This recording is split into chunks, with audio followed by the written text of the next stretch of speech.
proposed for moving forward. Thank you. Thank you, Honourable Matutu.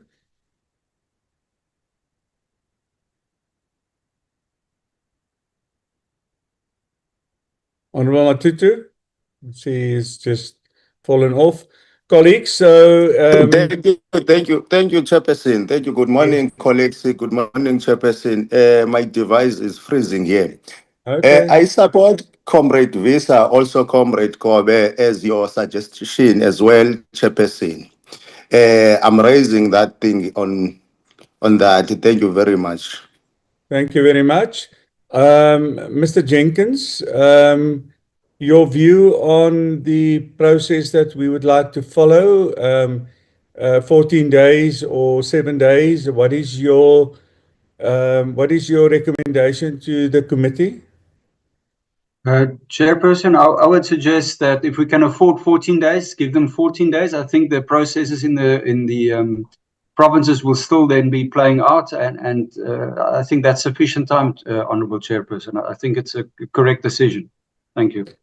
Mr. Jenkins, would you assist the committee and write a legal, not illegal, but in the right manner that we don't bind the committee or parliament in future? Would you assist us in doing that? Yeah, 100%, Chairperson. That's not a problem. I'll do that with pleasure. Thanks. Colleagues, thank you very much. So the process is that Tumani and Mr. Jenkins will write this letter. Can I just ask Tumani, before that letter comes out, that it be placed on the WhatsApp group so that everybody is aware of the content of that letter going out? Is everybody satisfied with that way we deal with it? Yes, Chair. Thank you very much. Thank you. Yes, Chair. Tumani, can we still get that out this week to them, please? Yeah, we'll get it today. The letter is partly drafted, so I will just send it to Advocate Jenkins to do some quality control, and then we take it from there. Thank you very much. This matter is then concluded. Mr. Jenkins, thank you very much for attending the meeting. It's much appreciated. Colleagues, we're going to go over to the briefing by the departments. Mr. Jenkins, you're more than welcome to stay or leave to go further. Thank you very much.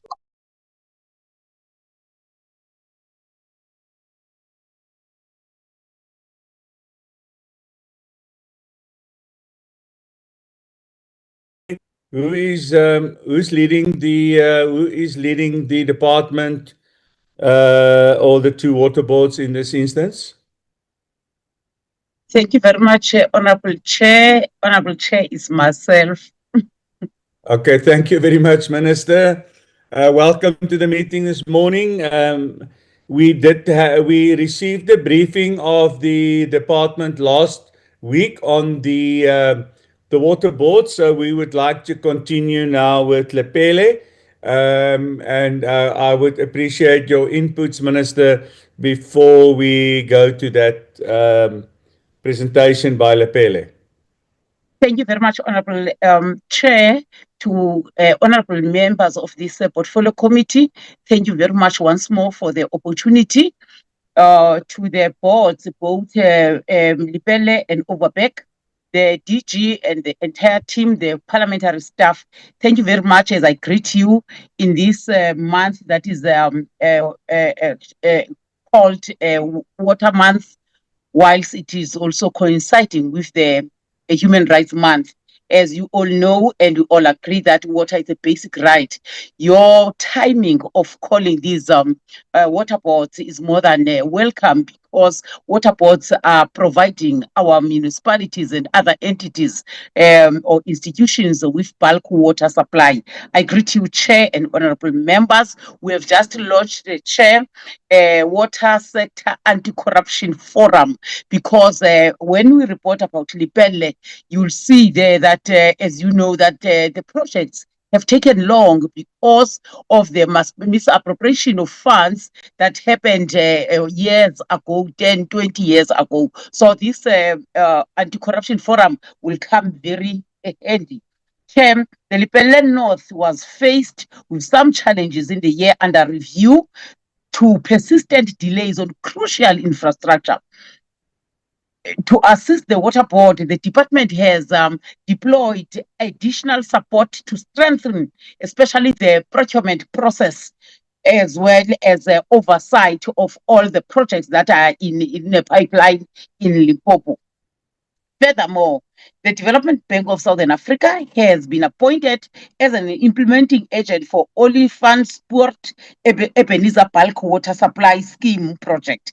It is envisaged that the utility will continue to improve and accelerate delivery of essential bulk water services to the communities of Limpopo, such as Polokwane, Sekhukhune, and Capricorn district municipalities. Honorable Chair, honorable members, the Lepelle Northern Water obtained an unqualified audit opinion in the last 2 financial years.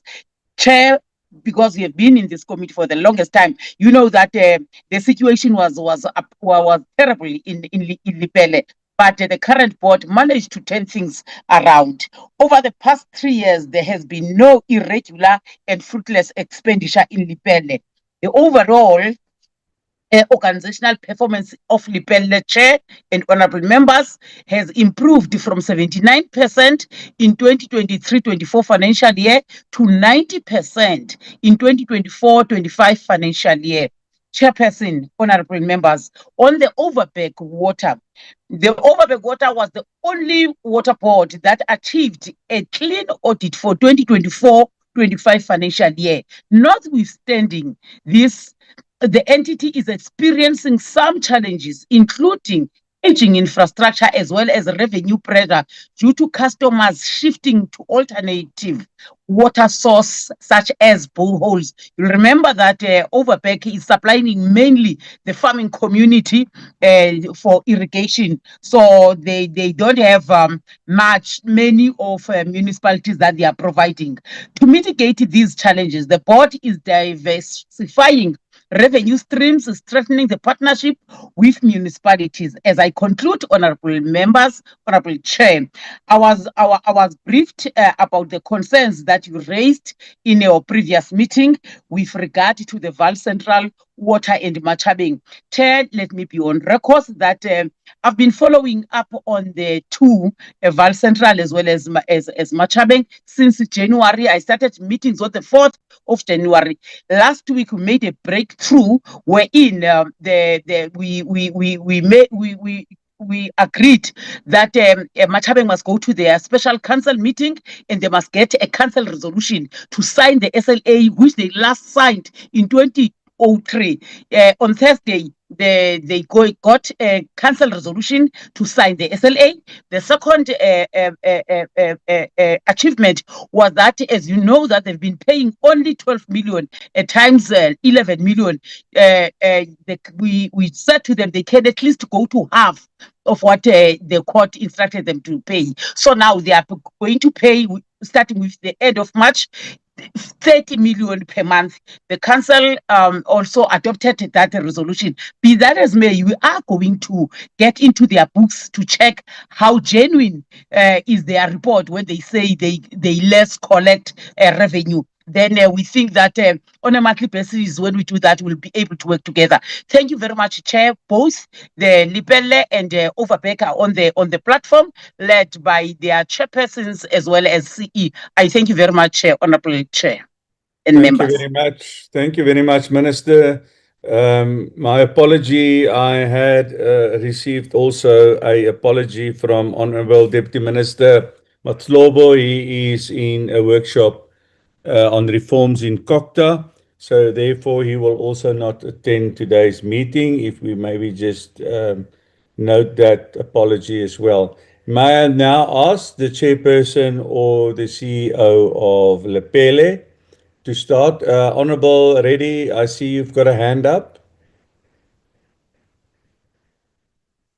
Sorry, Chair, I'm just trying to figure out how this, Chairperson, I've been through these reports, and I think it is important for us to just state, much of the reports focuses on things like vision, mission, and strategic maps and so on. Can we dispense with that? We don't have to go through all that in details, rather just give us a report on the taps that are running, whether the water is safe to drink, whether infrastructure is being maintained. I think we can focus on that. It should actually be a report, not a reading exercise. We don't want the presenters to come and read a report which we already have, which we've already read. They must simply summarize it and interpret it. I think that is the way we should approach these presentations. Thank you, Chairperson.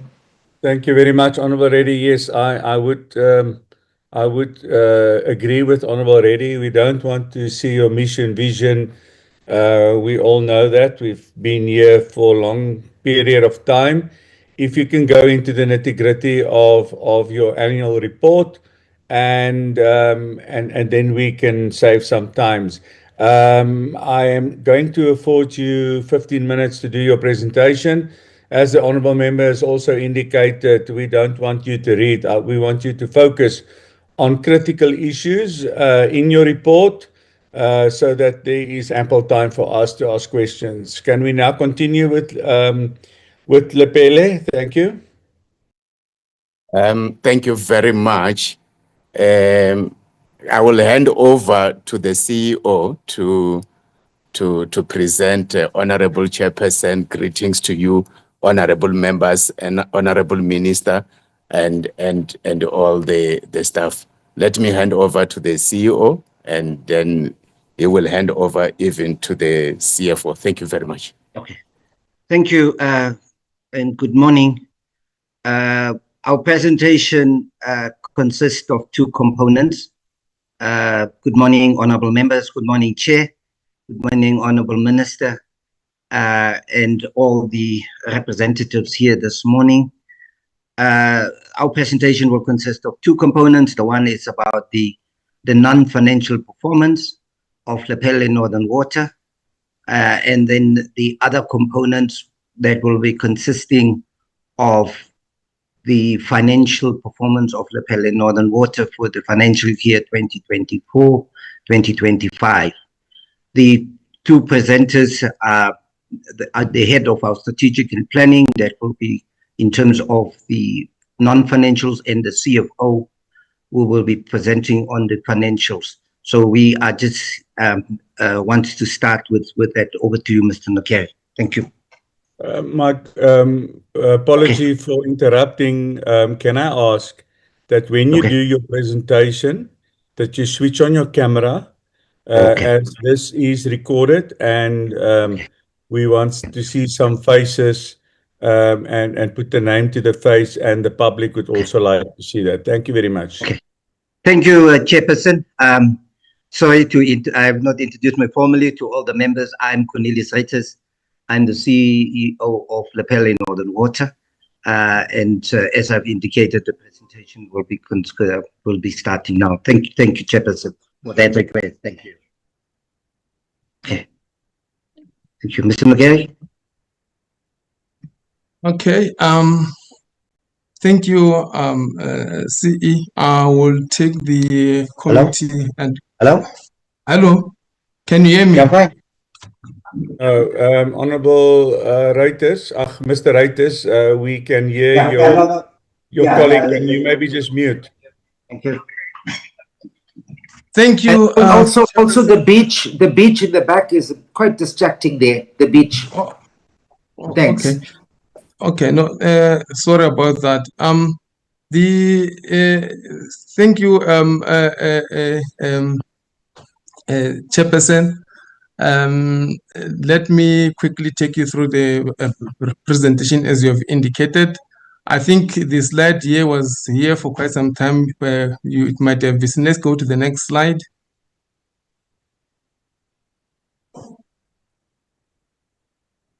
Okay, in terms of all the operational performances, from the avoidable water losses, I think we have met the target in there in both years when we compared 2023 and 2024, with operating within the 5%. And also in terms of the unplanned interruptions, we managed to also work within the target. We said within the entire we should be in our unplanned target with 3 days that should not exceed 3 days, and we managed to work within that, those which are not exceeding 24 hours. Chair, we also, from the repairs and maintenance as a percentage of PPE, we also achieved the target in there, considering that is the 1% of the entire infrastructure assets of the organization. Water quality, we also managed to achieve and went above the target of 95%. In terms of the ministerial directives, we also managed to achieve the target of that 65% in there. Though you will realize that it has a little bit has gone down. So all the ministerial projects are actually coming to an end. Hence the manner in which things are happening in that area. From the other side of our projects, we did not manage to achieve the 85% in the year under review, because we had terminated some of the contractors who were not performing, so it takes time for that. In terms of the operational going forward, board performance attendance was at 96%, and it has been consistent in all the years. Staff turnover, we've been able to achieve. The plan was to be below 2%, and we have managed to be in that case. In terms of the stakeholder satisfaction or customer satisfaction, we have been in a position to also achieve the target of above the target of 80%. So is the CSI initiatives we managed to achieve as well. And on jobs creation, we just regressed, as I've indicated, that some of the projects are coming to an end. Hence the 202 vis-a-vis the 603 in the previous financial year. In terms of the BBB expenditure, we also achieved the targets there of 90. Next slide. I think we can skip this slide as well. This is a governance. We've got 4 wings where we've got infrastructure and finance committee, human capital, the operations and maintenance committee, and audit and risk. I think we can move. Let's move next to the next slide. Here we're just showing that in the 2024-25 we managed to achieve 90% again when we compare with the 79% of the previous financial year, with an improvement. These are just simple our stakeholders. You can go to the next slide. In terms of the customer satisfaction, I've already presented this. You can also skip this one as well. Let's go to the water quality. Water quality, these 2 graphs are simply showing that the previous year we had a challenge in the operational compliance, but in 2023-24. So in 2024-25, we identified the issues, were resolved, and then we're able to now comply with all the water quality standards. Next slide. Now here is just to indicate that our laboratory for the 13 years, it has been accredited by SANAS. Each and every year they come and review all our standards to see if we are still aligned. And this is just to simply indicate that we are still in that, we are still accredited for the province can be able to also utilize. Here we're just simply saying that in the year under review 2024-25, we managed to add more 6 additional test methods and the 2 technicals and signatories. That for us to be able to expand, because our target is not only within the entity, but we are also accepting the samples from outside. So this is just to indicate, and our intention is also to include cholera and other stuff, so that we don't have to go further away when we get into those situations. We can check on time to avoid, so that we can be able to prevent than to react. Next slide. This is to indicate that the laboratory has got different customers as us. For us, we're looking at the municipalities. For them, they're looking at municipalities, the internal schemes that we have, and other people who are bringing in their own samples. So they have got their own satisfactory form that also they check whether their clients are happy. And so far, they have scored 90.3%, which actually down there, it demonstrates that everything that is both internal and external customers are satisfied with the services provided. Next slide. This is just improvements in terms of achieving the accuracy rate of 98.75 in chemistry and 98.6% in microbiology. These are the core and critical parameters that determine whether the water is drinkable or not. And also the fact that we have been able to reduce the non-conformances from 12 to 9 during the SANAS audit. So it just shows the commitment in which our laboratory is doing. Next. This is just to show the plant availability. There are key plant equipment that we make sure that they should not fail, and they are able to supply water regularly to the customers. So the target is 95. Then we were able to maintain the 96%. This is the up there. I indicated that in terms of the project, to achieve 82%. This is actually the various elements that contributed to the 82% that I spoke to about in the slides that we're showing the operational performance up there. In terms of the directives, we had 2 ministerial interventions that are still running, and of which one was completed. I think we can go to the next slide, so one can be able to, yeah. So Babanana and Kambako, we were at 99.30%. The Guyana Water Services at the time were at 90%, and recently I think it is somewhere around 98% in terms of completion. So we are moving the Sanando and Sami, the pipeline that is supplying water to Sami Dam. It has been completed. I think here is the financial part where the CFO can be able to take over. CFO. Thank you very much, Chairperson. With time, I'll stand on the existing protocol and just run several slides, but I'm going to only touch on 3 because the other slides are just for information purposes. With the slides, Chair, we're just highlighting that Lepelle as an organization still has a strong liquidity, where we are sitting at over 3.03 current ratios and also the quick ratio.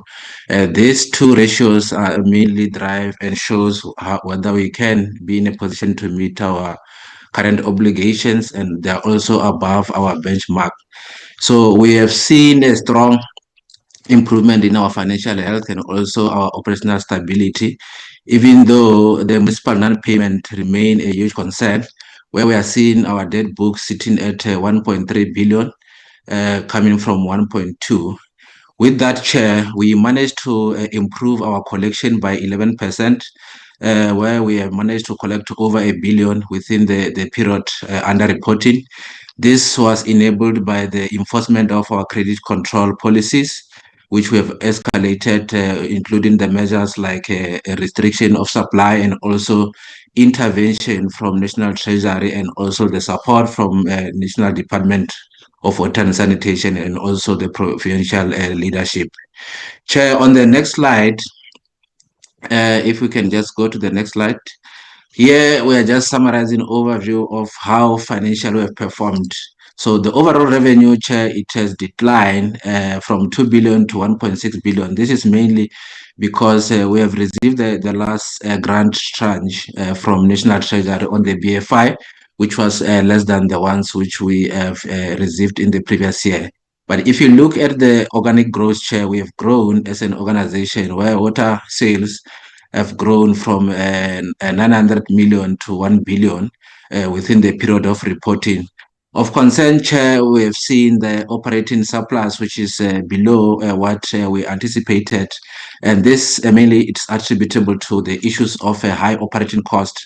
We have seen in recent years, Chair, that ESCOM has been increasing slightly above the inflation. And some of these increases, as Lepelle, we are taking the bidding because the biggest two operating expenses from our side is energy employee cost and followed by the raw water.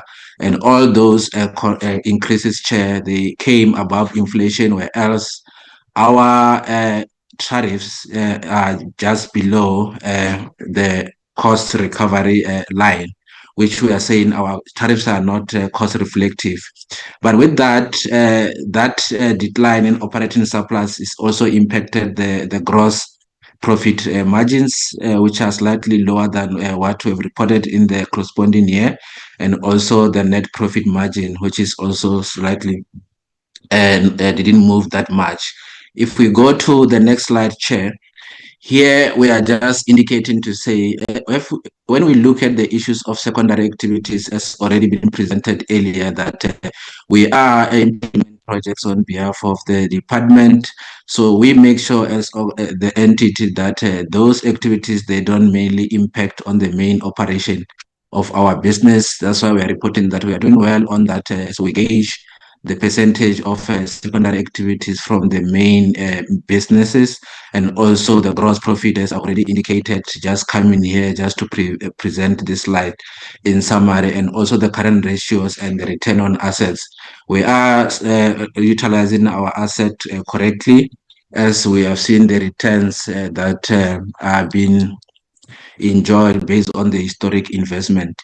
So the next slide, Chair, is just for information purposes. I'm not going to go through, but it just show the picture to say where are these ratios that I just spoke to coming from. It's just a glance of our financial performance, as we've indicated that we've been consistently having a surplus, even though our surplus went down due to reduction in the grant funding. And also the coming slide also just to give the financial position at glance to say this is how Lepelle looking like. We have a strong balance sheet where we are seeing, and also a growth in our assets base, and making sure that we do have enough assets to provide water to the people. And also we spoke about the percentage of repairs and maintenance that we are spending on this balance sheet, just to make sure that there's a reliability in the supply within our area. If you go to the next slide, Chair, here we are just showing also the cash reserve, which are growing. These reserves are important because the business that we are running, we also need to be flexible and make sure that we respond quickly to any unforeseen events where there's a breakage in the system, just to make sure that we don't take too long into restoring the supply of water. That's why we are also building this the reserve for the future, and to make sure that we do replace this infrastructure when their time comes to an end. So we go to the next slide, Chair. This slide, we are just showing the average tariff. I already indicated that we are having one of the lowest tariffs within the sector, because we are operating in a rural province. We are trying so hard as an organization just to make sure that there is a balance between affordability and sustainability of this organization. That's why we are making sure that we don't have a high tariff, even though this tariff is still way below what we need to operate these systems. So we from 7-year journey, we have seen that there's a slight increment in the tariff, not necessarily pushing our growth on water, as I've already indicated on the tariff, but we are having an organic growth. If you go to the next slide, Chair. So this one also just provide a 7-year trend, just showing the volumes, just to give more information on the assertion that I just made, to say we are growing in volumes, not necessarily the growth in tariff, because we don't want to just to put more tariff into the water. while we put more burden into the customer. But at the same time, we need to make sure that this tariff that we are charging really maintain the operation of this organization. So the first part of this table just show how the movement in volumes in the kiloliters are moving, and also as compared to the revenue as I already reported, and also the construction revenue and the transfer of grant as I already indicated as the main driver of decline on the overall revenue, which I'm not going to go deeper into the slide. We'll go to the next one.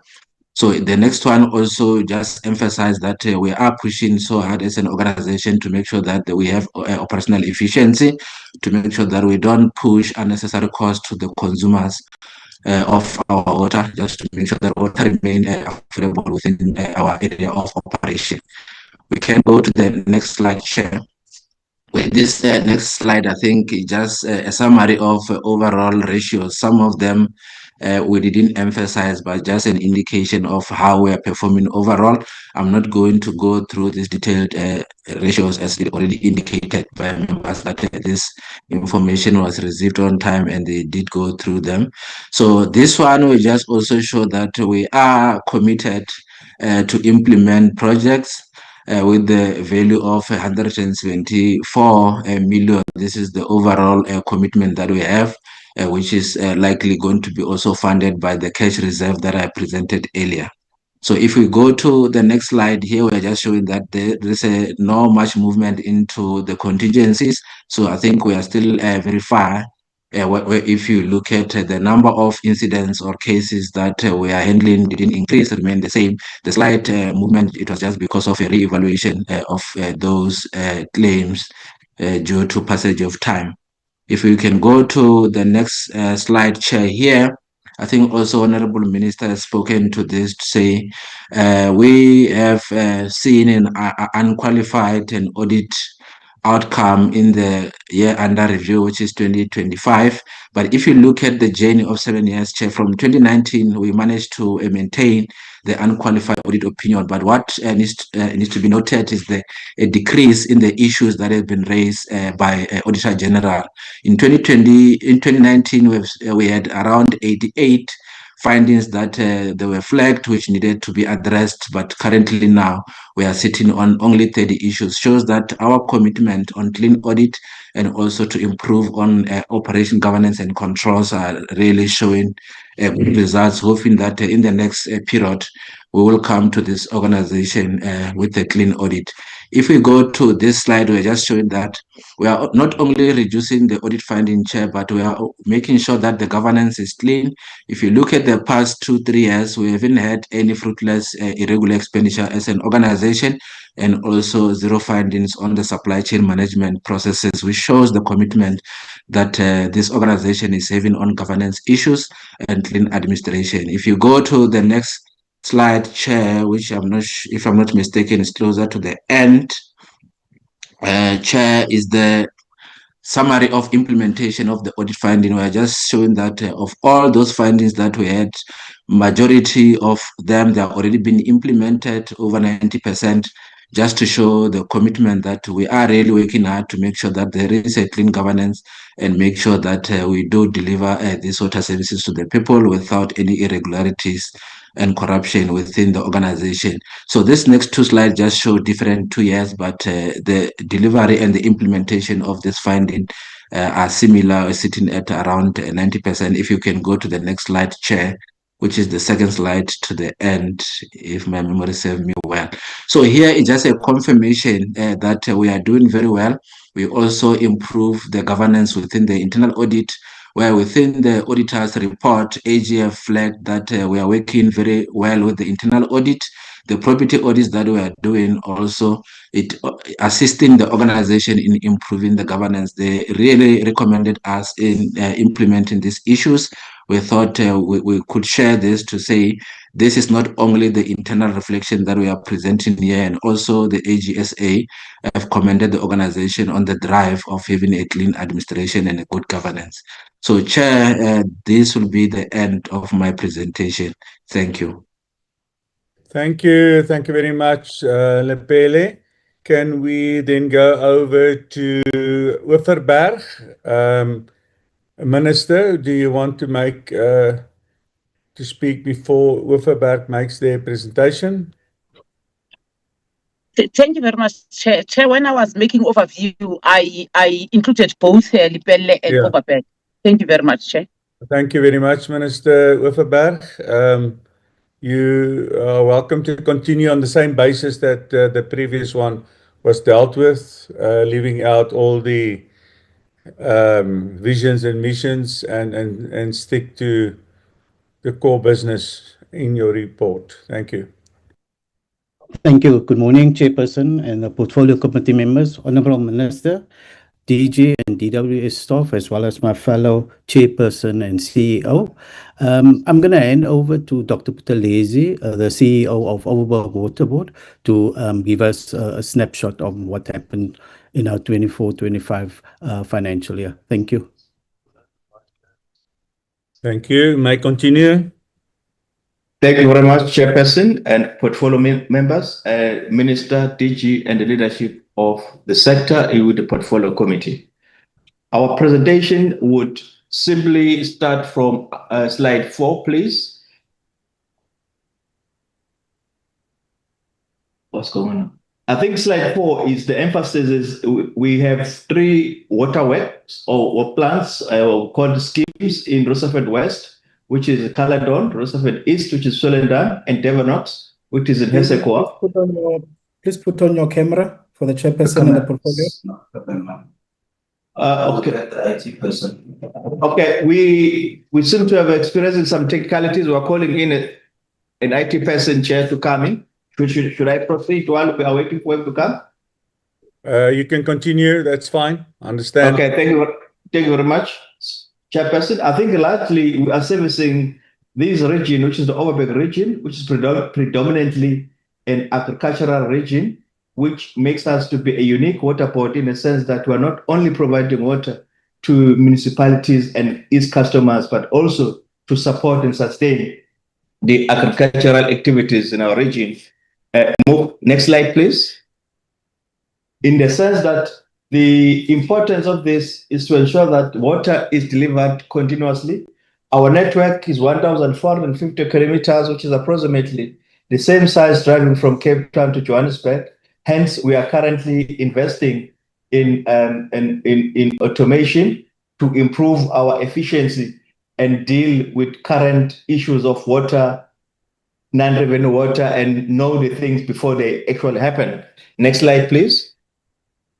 Having said that, it is important to emphasize the split between our customer segmentation, as I've said earlier on, is mainly agriculture and many municipalities, and the utilization of our plants is at a maximum point, the lowest being 87%, which tells us that we are now due for an upgrade to upgrade our scheme so that when I come to the performance of our financial year is a story that sustains itself. Go straight to slide 9, please. Slide 9 is a very important slide in the sense that whatever we're delivering today, it is in terms of what the board has identified as its strategic priority areas, while we're living up to the expectations of the shareholder compact as signed by the minister and the board. And then the next slide, it shows the slide 11. It shows the historical importance, which narrates the relevance of Overberg Water as a going concern entity. If you look at our overall performance since 2019, I must say that at that time, none of us were here, but it's important to say we started from 57% to up to this last financial year to 87.76%, would have easily scored above that figure if non-revenue water was not a headache to us. We are doing our best to improve these non-revenue water challenges. Next slide, please. And then if you correlate what we achieved over the years and what we achieved last year per quarter, you could see there has been a progression in terms of our performance. If you look at quarter 1, what we achieved there was 78%, and then the overall for the financial year, as I've said before, was 87.6%.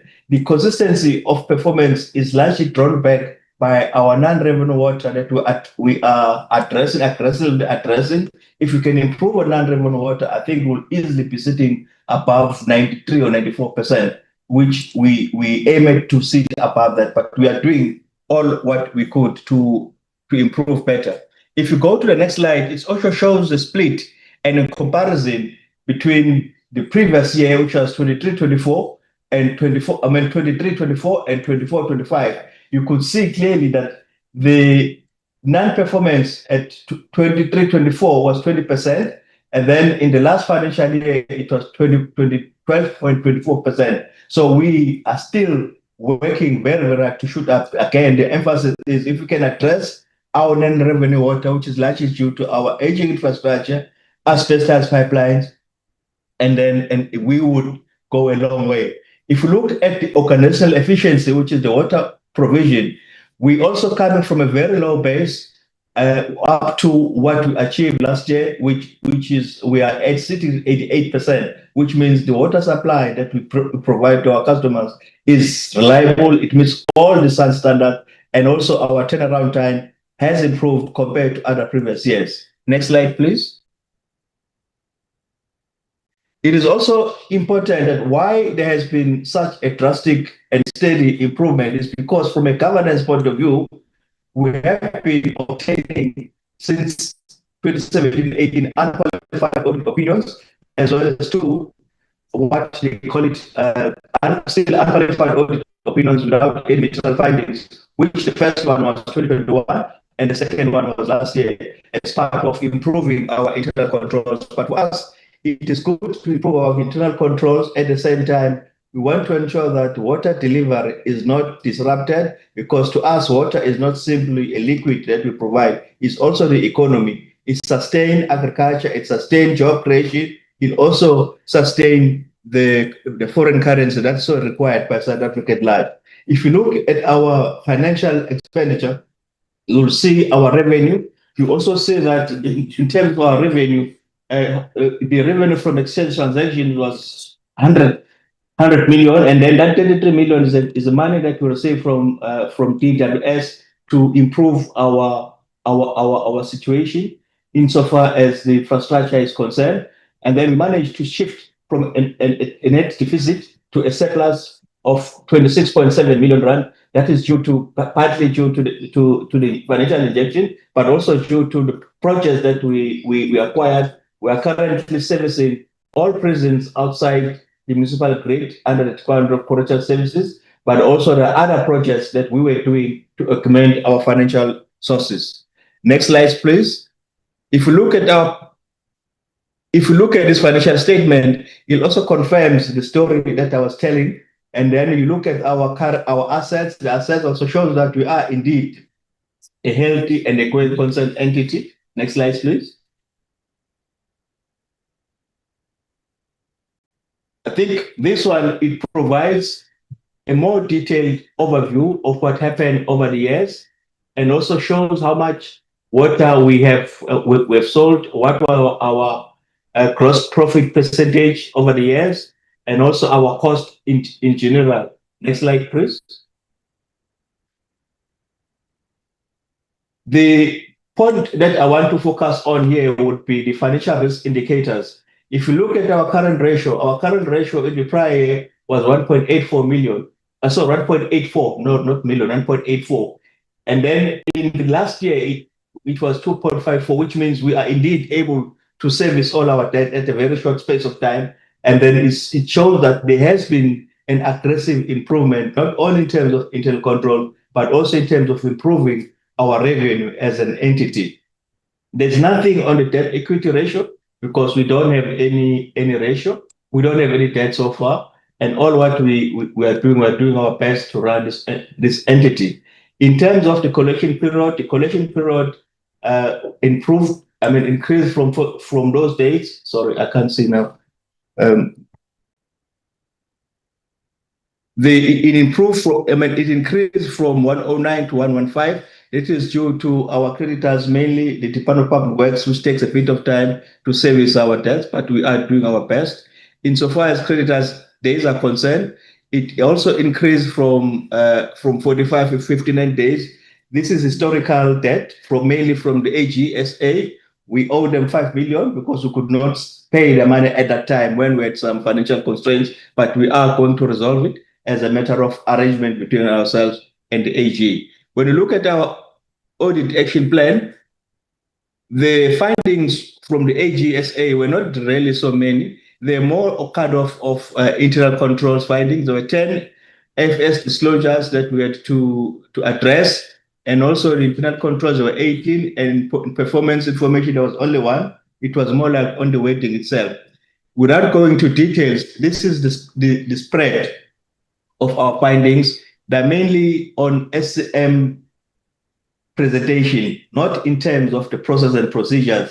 It was mainly in issues like, for example, in our policy, we did not specify how many days we need to advertise our tenders, even though we know we do it for 21 days. But the AG felt that we need to be specific. It must be contained in our document. I think those are some of the findings that were there, which we have since addressed. Last week, we had a meeting with the audit committee where we revise our SM policy, which will be presented to the board on Friday, with detailing all the improvements that we have made. Most of it, if not all of it, has already been covered. Next slide, please. On the VAT payable findings, that one is mainly related to the money we received from BWS. The AG felt that we should have disclosed the VAT part, of which we did not at the time, but that was since been corrected. And then the findings then was addressed, and the findings was accepted by the AG. I think on receivables, it was mainly one contractor we terminated its services due to poor performance. The AG felt that we should make a provision for that amount, even though the case is ongoing, of which we have done. And then in the other one was employees' benefits. On the premises, the AG felt that we needed to state precisely what is the value that we are going to honor for our performance staff. I think that was since been addressed. Then going forward to forward-looking, which is slide 26 and 27. On 27, we are focusing as part of our growth path strategy, which was also supported by the department. We worked very closely with our department and was also presented to the department. One of the areas is to grow our revenue by increasing our customer base, as well as addressing the current challenges that we're having in water, which we have done over the years, and we'll continue to do so while we're growing our business. The area of focus has always been the Garden Route, as well as the West Coast District Municipality. We have been in engagement with them insofar as bulk water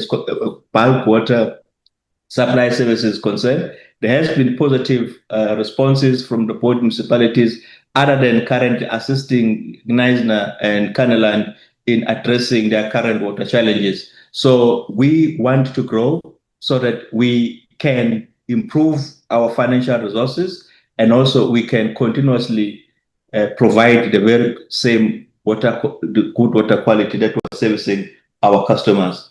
I think the message behind this is we'll continue to support our industrial customers, which is agriculture, because they've got international obligations, mainly with the European Union, which is also interested in the water quality that we provide. We'll also continue to support our municipalities, who are likely facing a lot of pressure to provide more water. The more we grow our entity, the more we continue to provide the same good results that we are presenting before the portfolio committee. That is the end of our presentation, Chairperson. Thank you. Yeah, thank you very much, colleagues. That's the two presentations. Thank you very much for making these presentations. Honourable Moore, your first bite on the cherry here. Thank you, Chair. My signal's terrible, so I'm going to leave my camera off. Thank you very much for the presentations from both of the entities.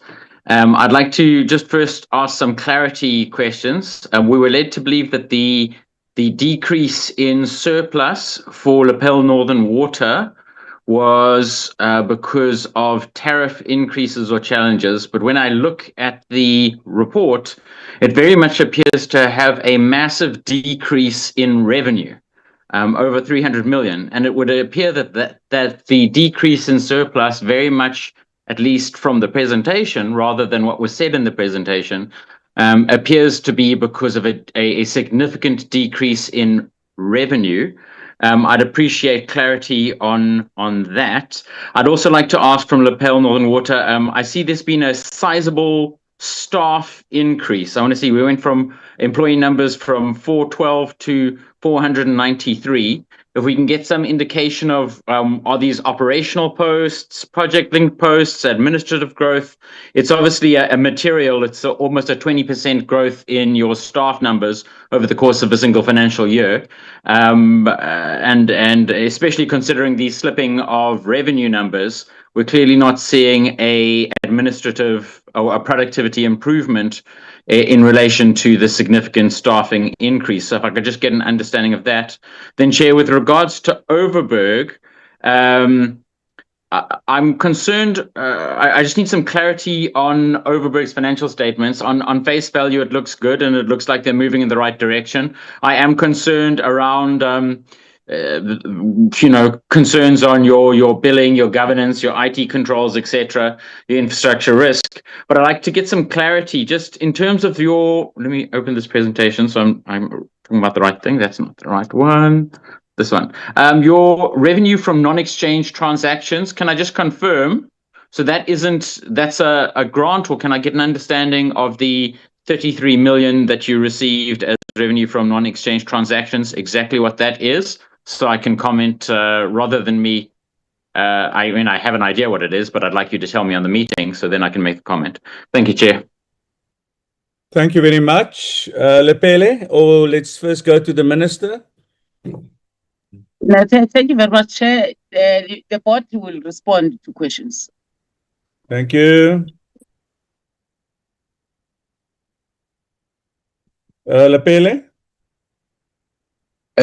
Chair, through the chairperson of the board and the CE is the CFO of Lepelle. Just to respond to the issues of revenue, the member is correct. The revenue is not mainly driven by tariff. We're just saying that the tariff is low. Through the presentation, we said the decrease is because of a drop in grant revenue. The last financial year, we have received a grant revenue of around 600 million from the BFI, and this reporting period, we have received 300 million, which is just almost half of that, which driven the decline in overall revenue. I think the observation is correct. So what we have said on the tariff, we're just saying is not correlating with the increase with the operational expenses. Hence, there was a decrease in operating surplus. On the issues on the operating staff, mainly the increment there is we have included the EPWP that we are using on operations. The increase is not on the head office staff, but on operations. We also, from the 7-year period, we went and operated certain schemes within the Sekhukhune area, which also resulted in us to hire more employees. So those employees are mainly within the operation side than the support side. But the CEO or the chairperson can add if maybe I've omitted something, Chair. Thank you. Would you like to add? Chairperson, the CFO have covered both in terms of the questions that have been answered, that's been asked in terms of tariff versus the revenue, and then also the operational staff, specifically in relation to the staff numbers where we have with regard to Sekhukhune. So I'm comfortable. I'm the CEO, Cornelius Reuters. Thank you. Thank you very much. Wifferberg? Thank you. Honorable Mole wanted clarity on the 33 million rand showing under revenue. That was money received from the Department of Water and Sanitation for Overberg Water to invest in improving on its infrastructure. But I'm going to hand over to the CE. Maybe he just wants to add to that as well. Thank you. Thank you very much, Chair. And let me also apologize that we seem to have a problem with the camera. It doesn't seem to be responding. I think our IT is tried. So apologies, Chairperson.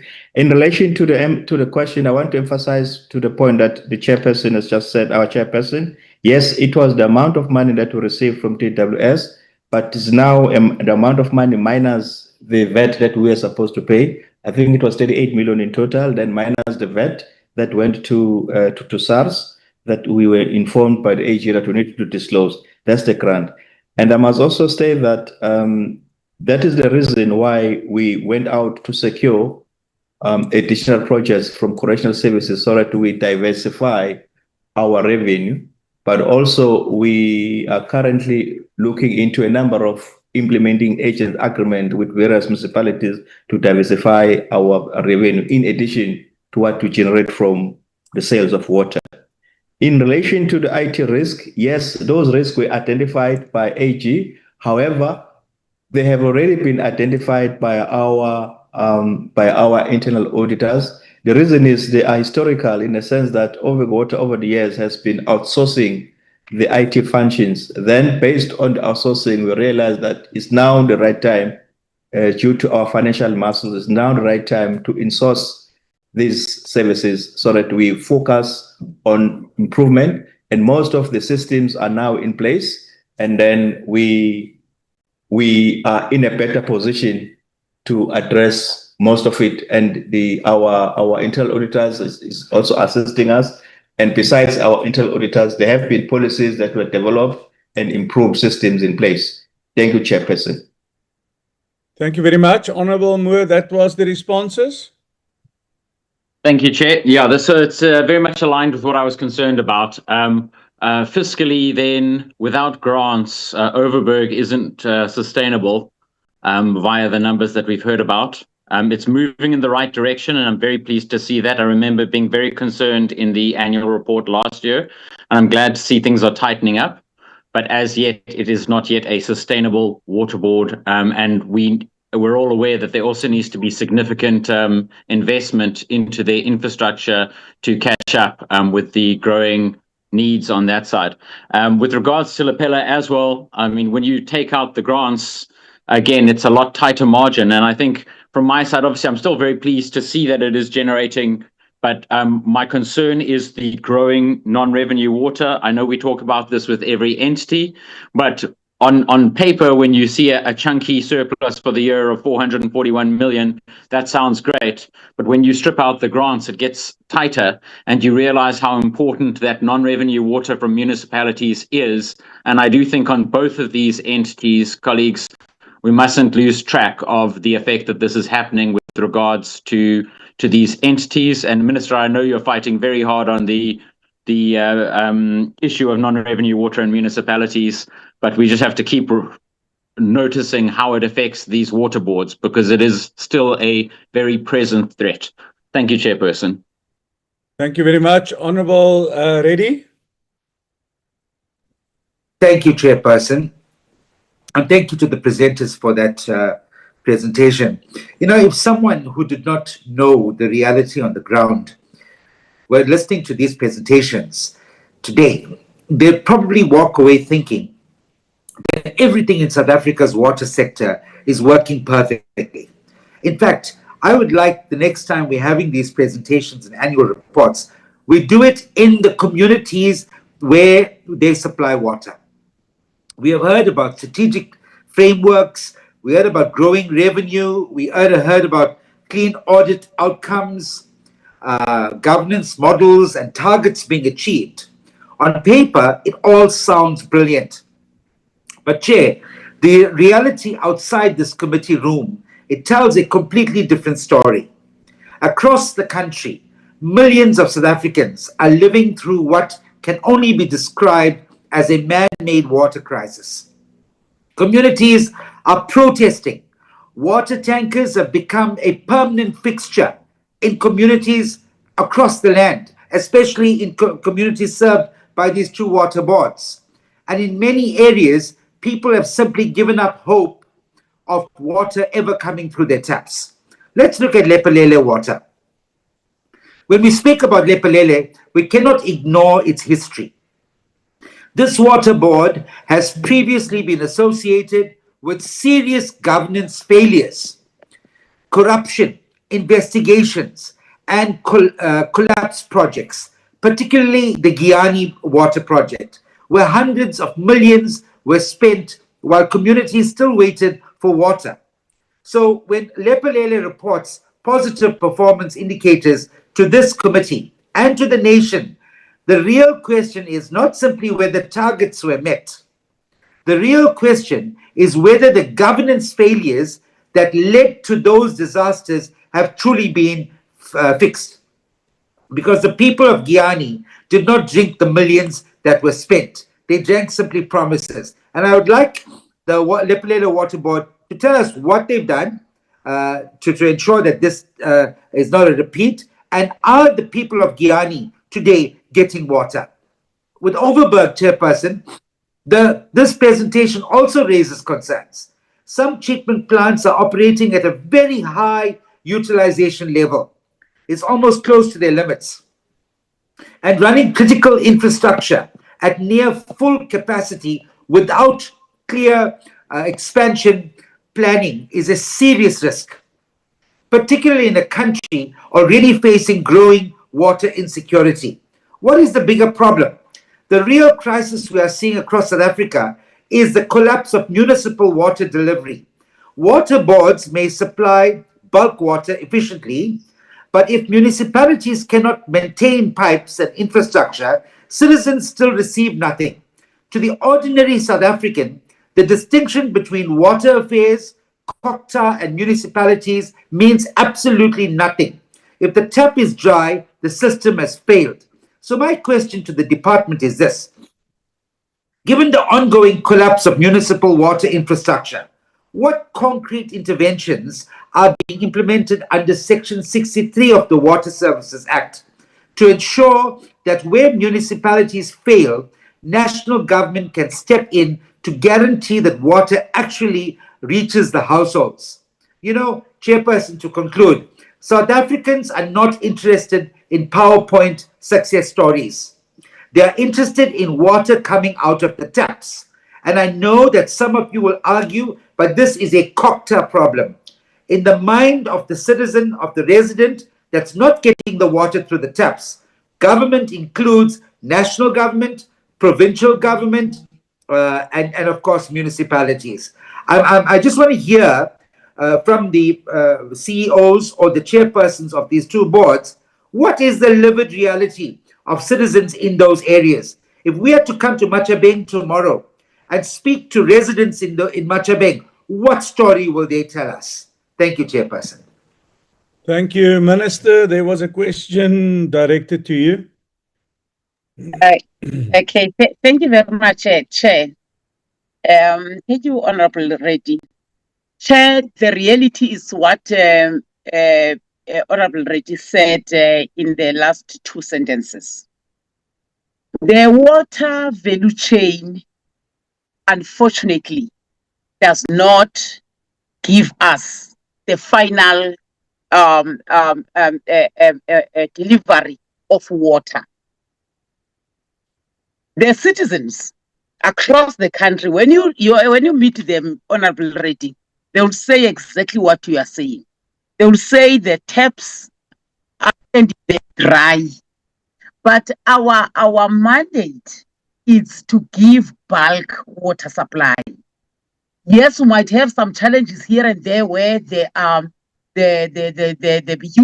big projects have not been completed, but the reality is that when there is bulk water supply, like you have mentioned, Machabeng, there is bulk water supply, but there is no water in the taps. That's a reality.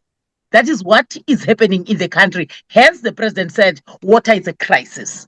Section 63 We tried to implement Section 63 here and there, but the budget that we have, we cannot intervene in each and every municipality under normal circumstances. All 257 municipalities, they need Section 263 intervention, which at the moment we can't do it. What we are busy doing now, honorable members, we are finalizing our package plan for intervention to respond to the president's SONA declaration of water as a crisis. We are meeting next week, where we have requested even municipalities to give us an honest assessment. We have done assessment in other municipalities, wherein we are going to package and say to national government, here is the backlog in terms of our people getting water across the country. This is what must be done as an immediate relief to South Africans who don't have water. Unfortunately, what Honorable Reddy is saying, it is true. But as he also says that there's COGTA here, there's municipality, there's a department. So we cannot overstep, unfortunately. And we would love to do so, but we are not allowed. Hence, now we want to use the opportunity of this water crisis committee to intervene holistically as national government. Thank you very much. Thank you. The two CEOs of the water boards, would you like to add to that? Yes, maybe, Honorable Chairperson, one has to, I know that in terms of water provision, as the Honorable Minister have said, and Honorable Mr. Reddy have said, there are challenges, but there's a good story to tell in terms of Lepelle and Northern Water turnaround. The board came in 2021. Of course, there were governance challenges. For the work to be done, where we could have zero irregular, zero fruitless and wasteful expenditure within 2 financial years, it's a good story to tell.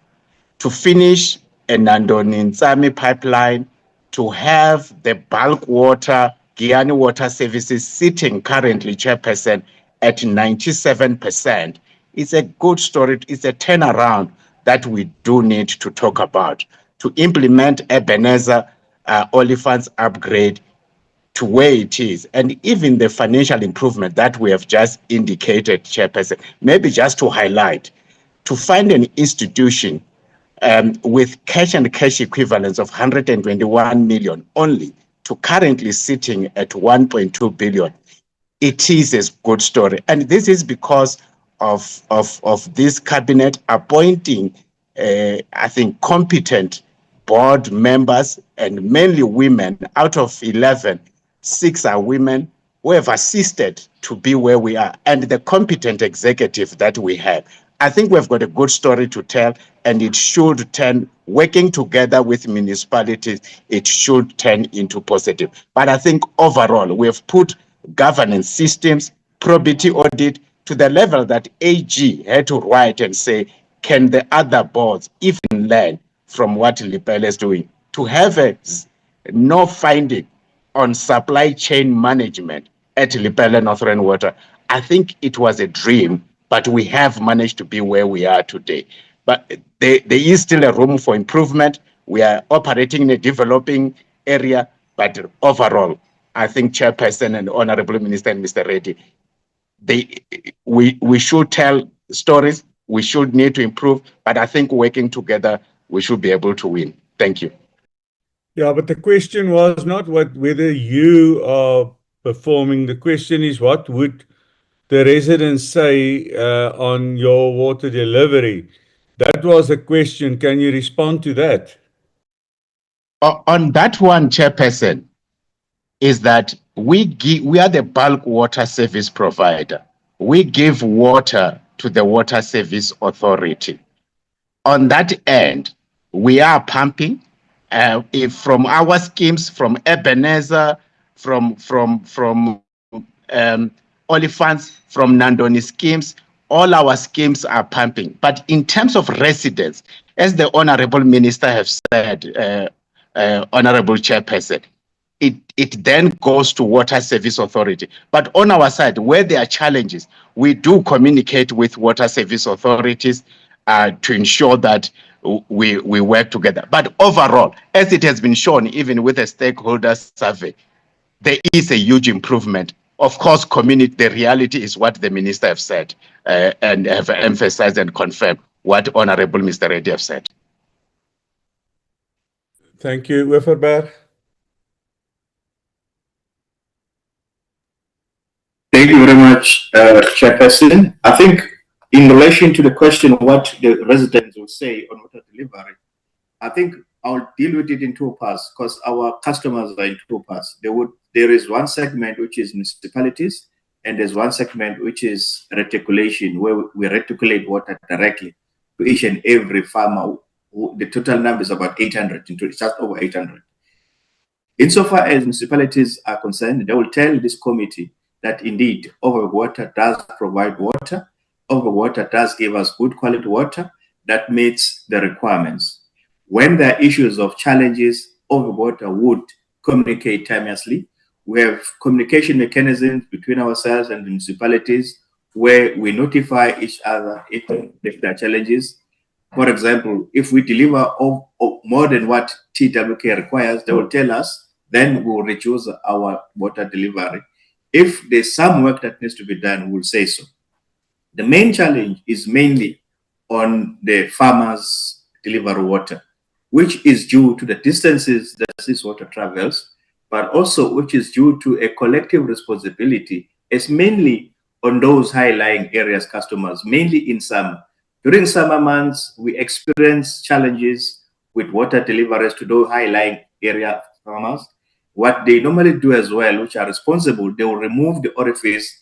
As soon as they remove the orifice, it will then affect delivery by all other stakeholders. Then we'll have to bring in the tracking system. So overall, there is a level of satisfaction. That's what the resident will say. And some will say they are not happy, especially during the summer months. But we are working very closely mainly with agriculture to see how best we can support each other, how best we can collaborate to deal with this problem that we seem to experience during the summer months.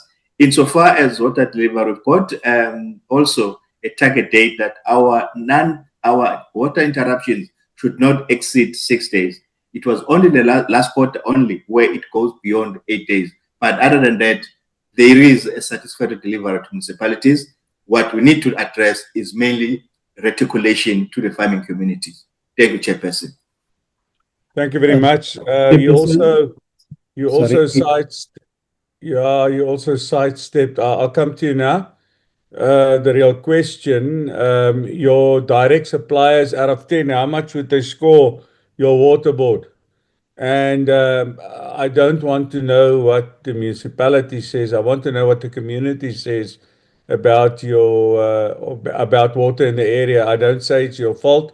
I just want to know what is satisfaction, and that's what the honourable member has asked you.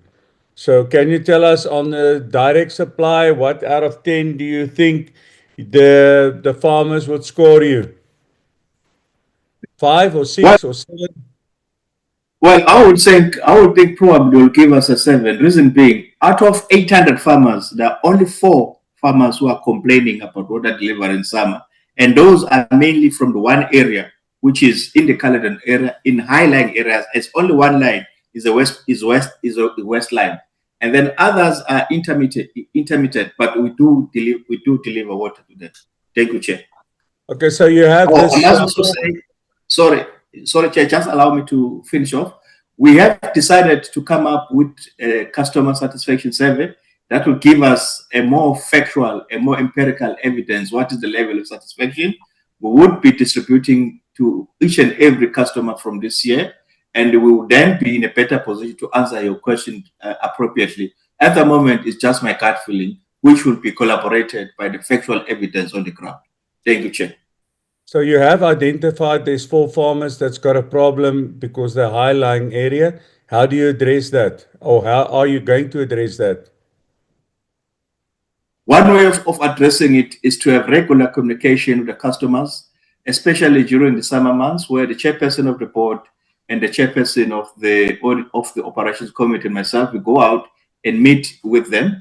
One of the reasons to share our plans for that particular season, but also we are continuously asking them not to remove orificing. Should they experience any trouble or any challenges, they mustn't do it. And also, we've replaced all the pressure reducing valve to deal with the problem. But going forward, we are looking into having reservoirs supplying those particular areas so that this problem does not become a permanent residence. These are some of the things we are working towards to address, Chairperson. Thank you. Thank you. Mr. Razim, you requested. I wanted to also add to what Dr. Putelezi said. Part of that 33 million is also improving in the infrastructure within that area, where we specifically want to replace the telemetry system, because that's also part of it. So that's what we're doing to improve it. But if you allow me, I just want to come back to the question and statement Mr. Honorable already made. The statement was that there's 3 tiers of government, and how do we service the people? And in that sense, I would be one of the first people always to say that our citizens doesn't look as the government as 3 spheres. They look at us all as one, because they only go to the municipality if they've got any complaints, whether it's water, electricity, home affairs, they go there. So in saying that, we have also over the past 4 years established good relationships with our 2 main municipalities, as well as the other municipalities, where we meet monthly with the municipalities to improve that. And in so doing, we also have identified a community, I think at Slangrivier, where the municipality is unable to service water there. And through these engagements, we lifted our hand up to say we will assist these communities. So to add on to Honorable Reddy's question is that we need to work as one and not separate, and in so doing ensure that we service everybody that needs water. Thank you. Thank you, Honorable Reddy. That was the responses. Chairperson, here all I'm going to say is, now that we're coming to local government elections, and if you've got a municipality that's run by, I'm going to use parties here, an ANC, they will blame the ANC, whether it's national government or what, for the water issues. You know, what I can't understand, when we go as a party, as MK Party, into these areas, we meet residents. I have not met a single resident that has told us they are happy with the water provision in their area. Not one. And then we hear now that there's surveys that are saying that communities' responses are improving. Well, the elections are coming. Let's see what the voters have to say. That will be the best test case. Thank you, Honorable Reddy. Honorable Kobe. Thank you very much, Chair. I'm standing on the protocol that has been duly communicated earlier. Chair, Honorable Kobe, my apology. Can I just quickly ask, I see the DDG wants to respond. DDG Mate wants to respond. I'm just worried it's on the previous question. So maybe if you allow me, let me just get that response quickly. In order, Chair. Thanks. Okay, no, thank you, Chair. Thank you so much. My apologies for raising the hand a bit late. I needed to come in and just respond on Honorable Reddy's question on the Section 63, which I think we did not elaborate much, but just want to take a minute to clarify that. I think, Chair, we have in the previous meetings did emphasize the fact that the current position or the standing of Section 63 is not giving all the powers that the minister will require to intervene in a particular municipality. She can't take over the functions of the CFO, the MM, because you still have the Municipal Systems Act, which affords such powers to the municipality and the council.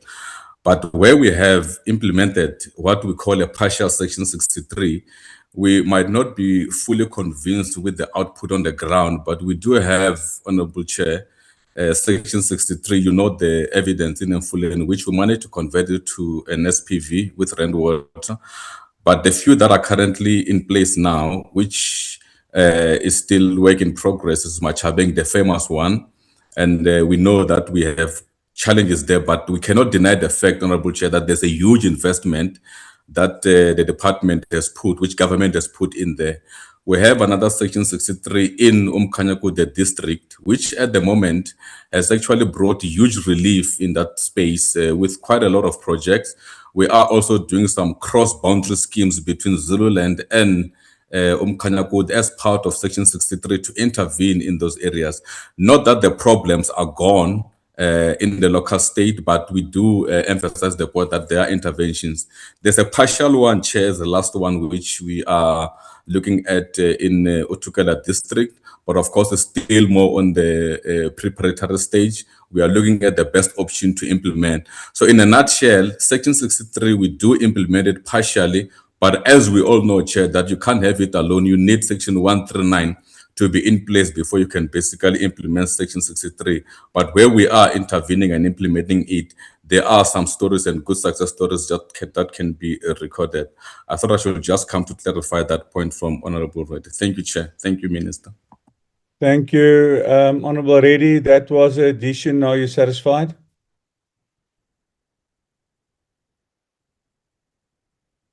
Thank you, Chair. I'm covered. Thank you very much. My apology, Honorable Kobe. You can now continue. Thank you very much, Chair. Chair, I'd like to, before I go on to my questions, I just want to duly welcome both presentations. I think as water boards, we are seeing that these entities are going in a positive direction, as opposed to what we've seen last week, and it must be acknowledged. So well done to both Lepelle, Northern Water, and Overberg. Chair, I've got a very personal vested interest in Lepelle Northern because that's my home. And so I just wanted to know, particularly in terms of the ministerial projects, the Fund Sport and Ebenezer, there are parts of it that are sitting at 85% and 65%. I just need to know, when do we have an expected completion of them? Particularly because there are issues in Polokwane, which leads me to my next question about the legal issues, the political tensions that seem to be going on between the Polokwane municipality and Lepelle Northern Water. Has there been any intervention, especially on the side of the minister? I believe that this should be resolved before it gets to the courts, and unfortunately, that's where we are. And as a result, residents are suffering. So, Chair, I'd like to know on the end of the department and also the water board. Chair, also, I'd like to know, this is particularly for the minister in terms of the contract of the chair. That the contract of the chairperson of the board has expired, but it's been extended by the minister. Just need to know, was this not preempted? The time of the expiration of the date of the contract of the chairman. Why was that not preempted and taken into consideration? And maybe how far are we in terms of instituting the board formally again? How far are we with that process?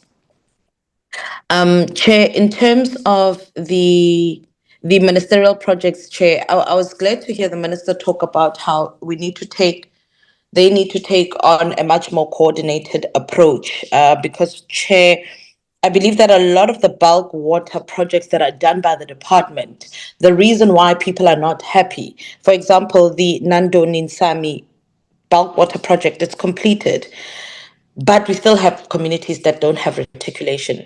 So on the side of the department, I just need to know, are there any ministerial interventions to ensure that there's complete reticulation of the remaining villages? Maybe how many villages do we have?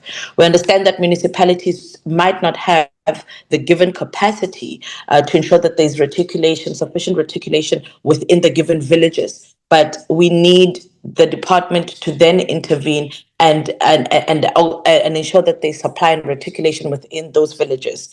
And I think that's going forward. Maybe that's an approach that the department needs to take. That Minister Sinzom Kunu used to do this, that there used to be ministerial bulk water projects, but the ministry also then used to take over the reticulation, given that municipalities have limited capacity, and the MIG grants that they receive might be used for other villages and not necessarily this project that the department has instituted at the given time.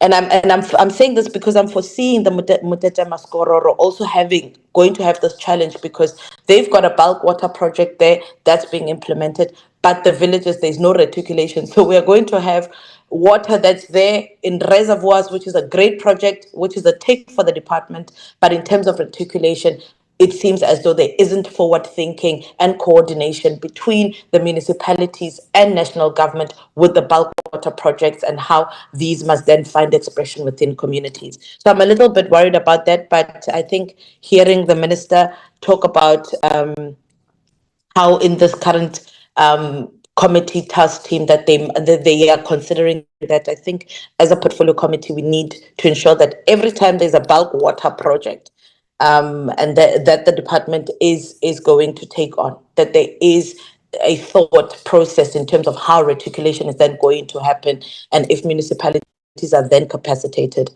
Chair, also my last question would be for Overberg Water Board, in terms of the organizational efficiency. They're doing great. I have no qualms about that. That's on slide 14. But my issue is that there seems to be a slight decline. We're moving from, in terms of, efficiency, turnaround times, and water standards, we're declining from 91% to 88%. 88% is still great, but we don't want to have a trend that is on the downward slope. So maybe if they can give us reasons as to why there is a decline, and what are they doing to arrest it and ensure that we are going back to the 90s and moving in a positive trajectory. Chair, that's all. Thank you very much. Thank you very much. Minister? Thank you very much, Honorable Chair. Thank you, Honorable Kobe. Chair, on what stage do we intervene on reticulation when municipalities don't have a capacity? DDG Mate will come in to respond, especially on Kiani and Mameja Sukororo. He will come, and because we do assist through the WISIG and the RIPIC. After my input, DDG Mate will come.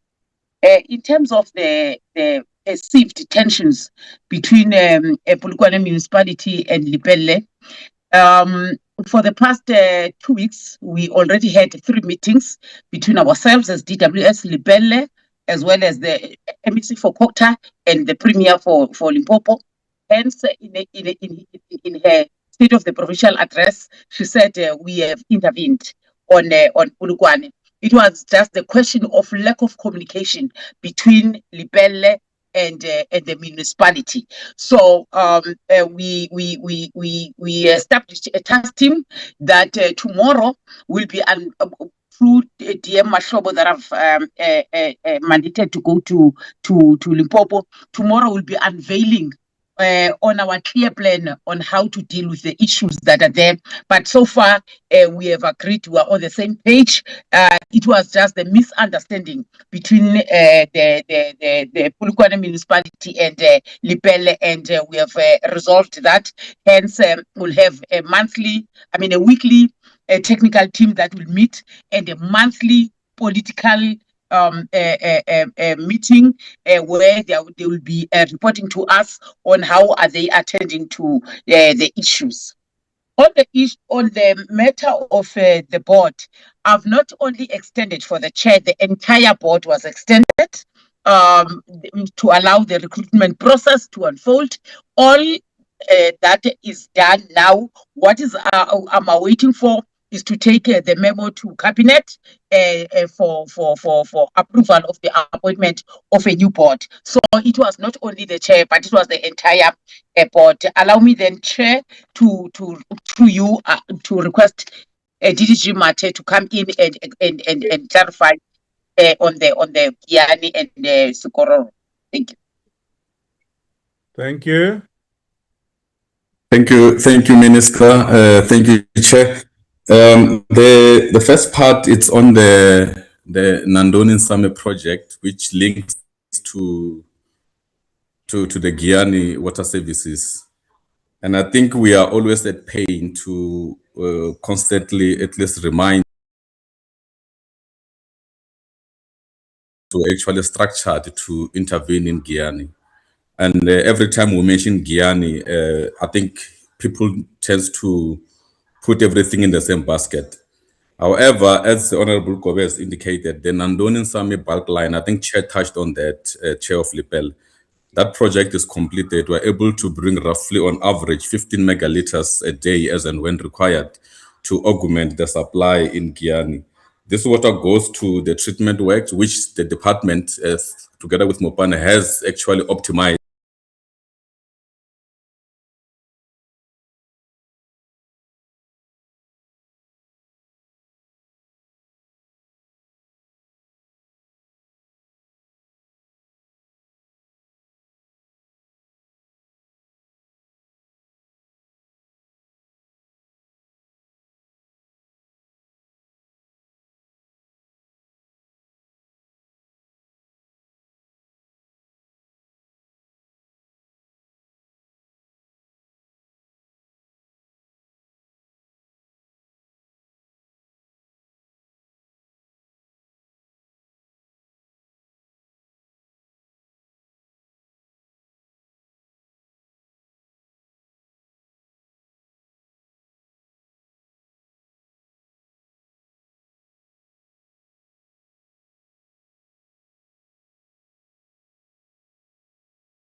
Of the WISIC grant, which we are intervening in there. I hope that answers it, Honorable Chair. Thank you.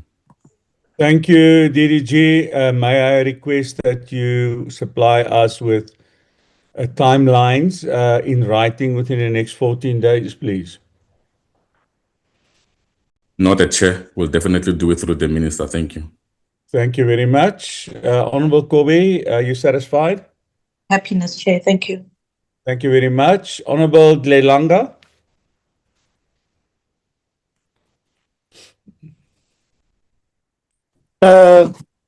Thank you so much, Honorable Chair. Greetings to yourself, to our Minister, honorable members, as well as the leadership from the water boards. Let me rise also to first welcome the presentations. Having gone through the presentations before they were presented, and having went back to the previous presentation in order to present to the committee, I came to a conclusion that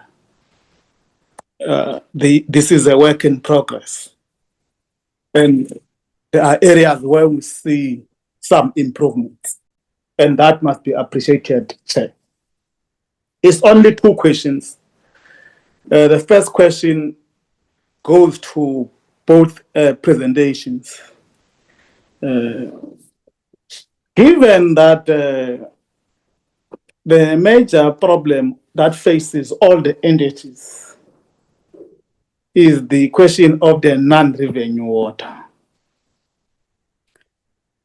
can they give us, each entity, a clear strategy on addressing this matter? Yes, I got them on presentations, but I'm not convinced that there is a clear strategy on the plan to deal with this question of the non-revenue water. This one is specific now, not for both entities, to Lepelle or Lepelle. I went through their don't mission. totalize it, is Lepelle. Lepelle, I thought so because of me being a class, I'm going to have a problem. Thank you so much, Honorable Minister. Now, the mission, although some of my colleagues said that they don't start on the mission, unfortunately, I read it, went through before we presented. You say that in your mission, you aim for the provision of quality and sustainable water services to our customers. That's your mission. The question that I have for you is, how far are you on achieving this mission on an assessment or an opinion? I want to get it from you. Thank you so much, Honorable Chair. Just those two questions. I'm covered by other members on other questions. Thank you so much. Thank you very much, Minister. No, thank you very much, Honorable Chair. They both are going to respond, but the non-revenue in the main is happening at the reticulation phase. Very minimal on the bulk, because we have routine in terms of maintenance. But maybe out of the presentation that Honorable Dlelanga went through, you might have observed that maybe one of our entities has a non-revenue as well. So they must come and respond on that. Thank you very much, Chair. Thank you very much. Lepelle. Thank you very much. I will allow the CEO to talk about the revenue and maybe to also give an input regarding where are we with our mission. Thank you, Honorable Chair and Honorable Minister and Honorable members. In terms of the non-revenue water, the clear strategy is that we have implemented in terms of matters where there are illegal connections. I just want to use an example. In the service area of Capricorn District Municipality. We are billing the municipality with regard to that. Where there is no particular reticulation, we put in zonal meters to get the water balance, and then we bill the municipality. So that is happening now, and therefore we are receiving the revenue with regard to that. And also in view of what the DDG was explaining in terms of where the accountability and the authority lies with regard to the articulation. Secondly, this is now the same aspect that we are implementing in Mopani District Municipality. We are now billing the municipality where there are illegal connections on the bulk system, and that is where the problems in terms of what the ministers also referred to in terms of with the bulk services, whereas the illegal connections are into the system, and that compromise the integrity of our infrastructure, but also not that also can contribute to a decrease in terms of the quality of the water. So we have a clear in terms of the revenue water. We have also have a war room within the province under the leadership of the Premier and what the Minister have explained in terms of weekly meetings and then bi-weekly meetings and then monthly meetings where we report to the political leadership. And that this is one of the aspects that we have also indicated also last week, Friday, when we have reported to the Minister and to the Premier. That is one of the major issues in terms of the illegal water connections, particularly on our bulk lines. And we have hoped in, the Premier is at the forefront in terms of this particular fight, in terms of the illegal water.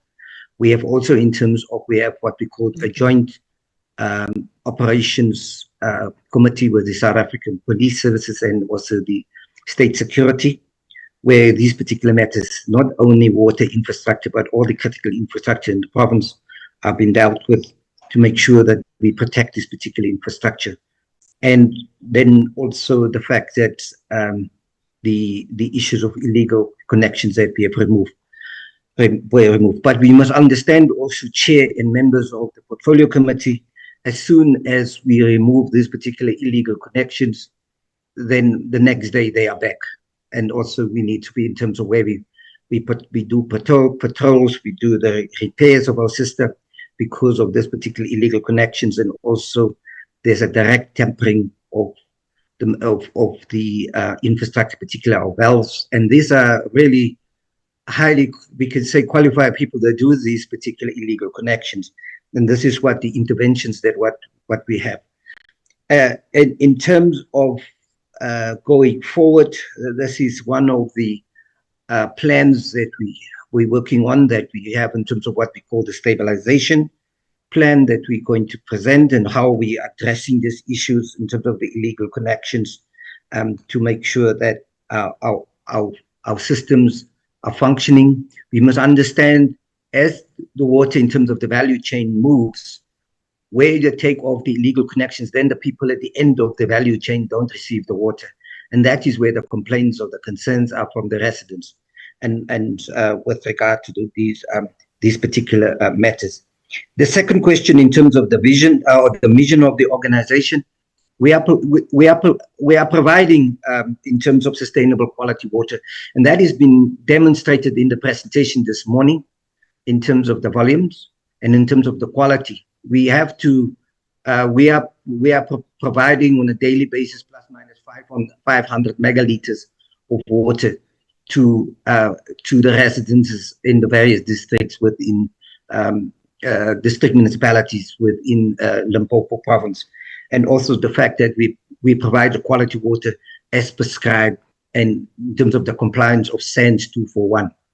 We cannot provide people lesser quality water than it's been prescribed in terms of the South African national standards, in terms of 241. So we are implementing, we are adhering to those missions, and we're reporting in terms of our mission to you as a committee here, to the ministry, and to the province, and to the citizens and residents of this particular province. Otherwise, we will be in non-compliance. Thank you very much, Chair. Thank you very much. Yes, can I add, Chair? Yes, you can add. Yeah, I just want just 2 points, Chair, that in terms of area where our CEO was talking about connection, it's an area where there's no reticulation.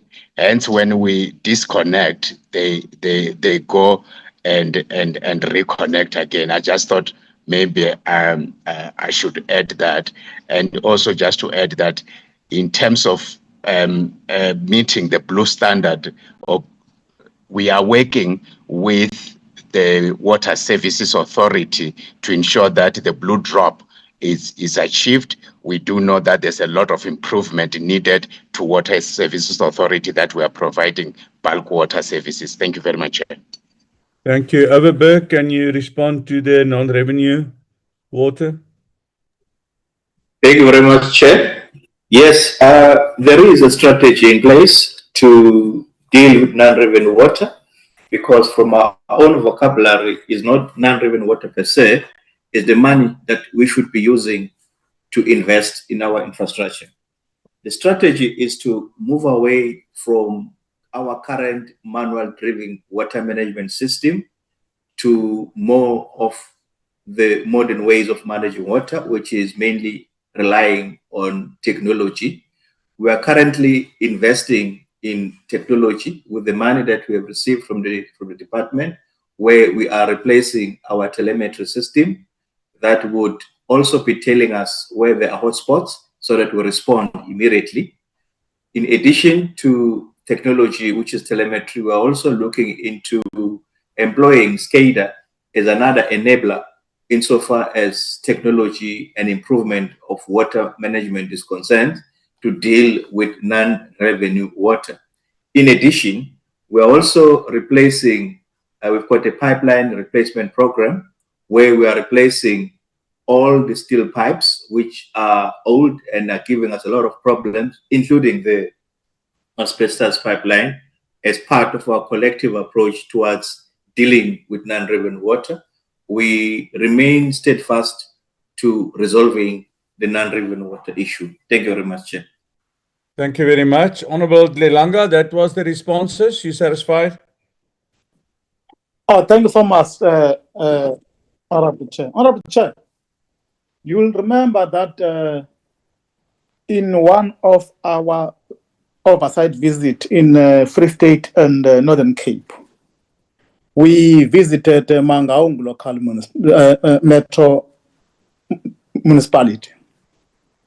And among the discussions we had was this question of the non-revenue water and the strategy that they have, which I think that it's important to find a way to share, or that strategy is shared among all these entities and municipalities that are struggling with this non-revenue water, because it can assist.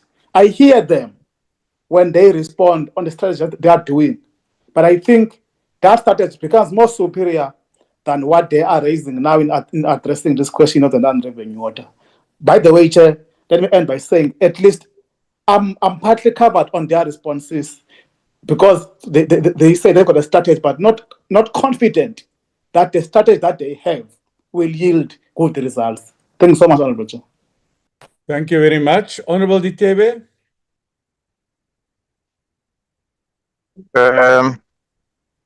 Good morning, Chairperson. Good morning, Minister, Deputy Minister, Ministers, Deputy Ministers, DG, DDGs, chairs and CEs of our boards, honorable members this morning. Chairperson, thank you to the two entities for their presentations. Every time these entities present, we have the benefit of looking at what they present, both in terms of the current conjuncture, but also retrospectively, as Honorable Dlelanga has said. And that gives us an idea of whether our diagnosis of the actual state of affairs is indeed correct, and what tools can be applied in correcting the situation. Chairperson, having said so, I would like to say that, you know, as a republic, that is governed by a constitution, which constitution is supreme and no other law stands above it, because any law or conduct that is in conflict with the constitution is invalid, says the constitution, and our constitutional court continues to be the final arbiter in terms of the interpretation of what the constitution provides for, and that in this particular context that would apply to section 27 in respect of the work that we do together with the minister and her department, the portfolio committee and all other entities and every other stakeholder that is part of this value chain. Chairperson, and I'm saying this or making these prefatory remarks simply to recognize the fact that yes, indeed, in terms of your section 156, there are very clear and distinct functions of local government, but the drafters of our constitution did not envisage a situation where each sphere of government stands in isolation from the other. If it were so, they would not have provided for intergovernmental relations as they did in terms of Chapter 3, but also most importantly in terms of Chapter 7 of our Constitution pertaining to local government. Which means, Chairperson, that as this committee, we believe totally in water, sanitation and hygiene, but at the same time, we do not wash our hands of the responsibility that faces us. And I think more often, our minister is misunderstood, either intentionally or unintentionally by certain people, because basically what she is saying is that, look at what the Constitution says. We are not washing our hands of the responsibility that is assigned to us, both in terms of the Constitution and the law. And we must look at it from the point of view of systems. Things are systems, and vice versa, one could say. Therefore, we are part of the system, and we enable the system to work from the point of view of our different vantage points as the legislature and from the vantage point of the minister as the executive.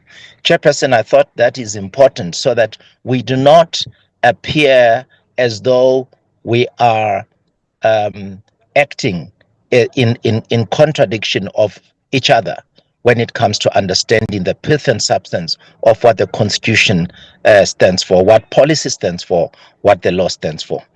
My question, Lepelle Northern, you have indeed painted a rather positive picture of your liquidity position. And of course, as we know, in terms of accounts payable, accounts receivable, etc., we know that you've got obligations, there are creditors that you've got to pay, but equally, there are those payables to yourselves from other entities, so you have to receive the income. You have indicated that there are municipalities or water service authorities that are not paying you as regularly as they should. I'd like to know whether, in terms of the service level agreements that they've signed with you, whether it is your conclusion that they are honoring every letter and spirit of the SLAs that they've signed with you, and on the basis of which you are able to receive the necessary income. Because as honorable members have said, you have improved quite substantially, but there's still room for more improvement so that your liquidity position is not in doubt at any given time for the next 6 months, even 12 months, but that beyond that, you can sustain it. So I'd like to know, of the 1.2.3 billion rand that you say water service authorities owe you, do you have that those service level agreements, and are they honoring, in your view, the terms and conditions of the SLAs that they have signed with you? I think Honorable Kobe has already dealt with what I would refer to as frozen projects in that part of Limpopo, and indeed we welcome the responses, as DDG Mate has said, with regards to those, because we don't want to keep on rehashing the same issue every time we have annual reports or presented to us or engaging with the content of these issues. Thank you very much, Chairperson. Thank you very much. Lepelle, or Minister, let's first go to you. Would you like to say something on this question and the remarks made by the Honourable Member? No, Chair. I welcome the remarks by Honourable Ditebe. Thank you to you, Chair. I think now we are on the same understanding and the same interpretation of the Constitution, and all of us, we know who's supposed to do what and when and the how part of it. But as long as there is no proper coordination in terms of the spheres, is a problem. But the challenge on the Constitution, nobody saw this coming, but now it is with us. What do we do? That will be a debate for another day, but I fully concur with what Honourable Ditebe said. Thank you, Chair. Thank you, Lepelle. Would you respond, please? Therefore, if you could go ahead. Thank you very much, Chair. Indeed, we have quite a high debt book, but I'm pleased, Chair, to just report to the committee that majority of our customers, which is water service authorities, we have signed a repayment agreement that enables us to collect the amount that I already indicated earlier this morning, with the exception of one customer, which we are currently discussing. Hopefully that very soon we will conclude that agreement. There are minor breaches within this agreement which are not material like before. I think since we had a political intervention, and then most of these customers are honoring this agreement, and so we have reported that we've collected over R1 billion in the last financial year.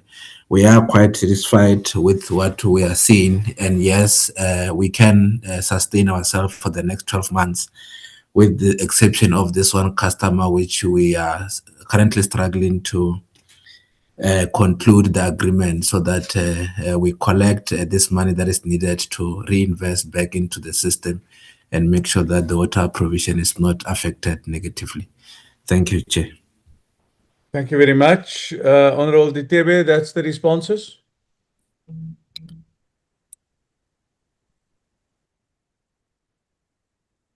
Honourable Ditebe, are you satisfied with the response?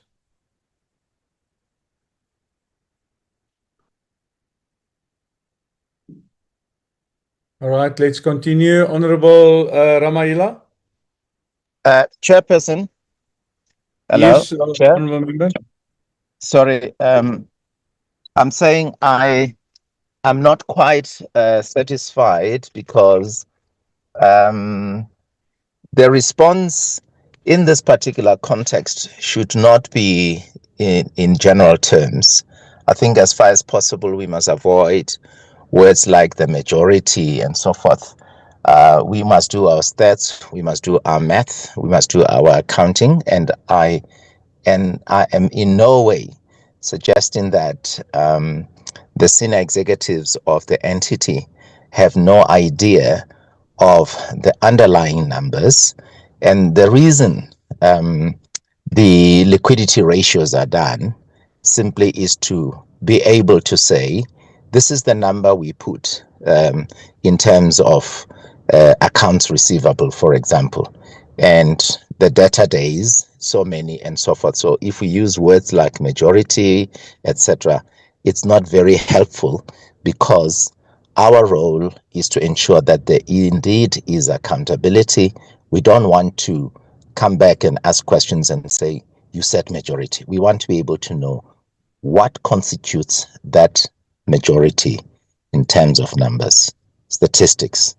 So numbers is the language of mathematics, and I know that our executives are very much equal to the task if we could have those specifics. Thank you. Can I request that Lepelle would present us with a report with all the detail as requested within the next 14 days? Lepelle? will do, Chair. We will definitely you. do that. Thank you. Thank you very much. Honorable Ramaila. Thank you, Chair, and good morning to my colleagues, honorable members, the Minister, and other officials on the platform. And let me also join those who appreciate the presentations made by both Lepelle and Overbeck, which two reports are indeed encouraging, and we hope other water boards could indeed learn one or two lessons from these water boards. Chair, the annual financial report is important for this portfolio committee,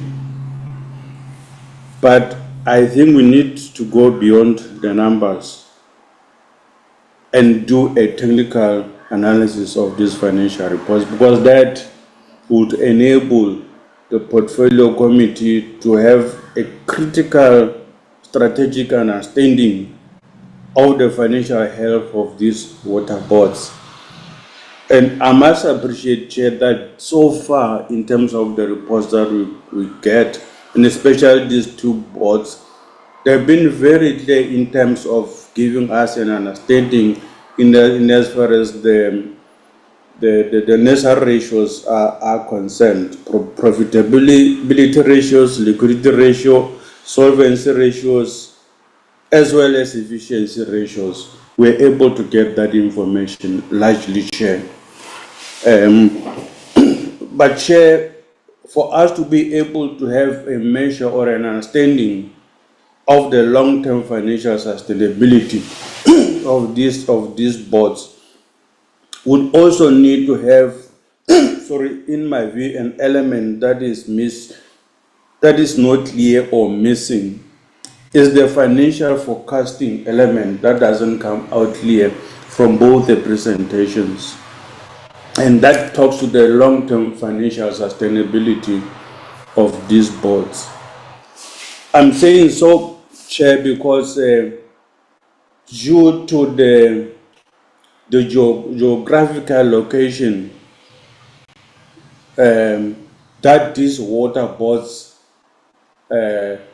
find their genesis from, it is that they will be faced with different situations. For instance, if I have to start with the Overbeck, we all know that particularly the Western Cape and also parts of the Eastern Cape, that due to changing climatic conditions or global warming, they are faced with periods of drought, for instance.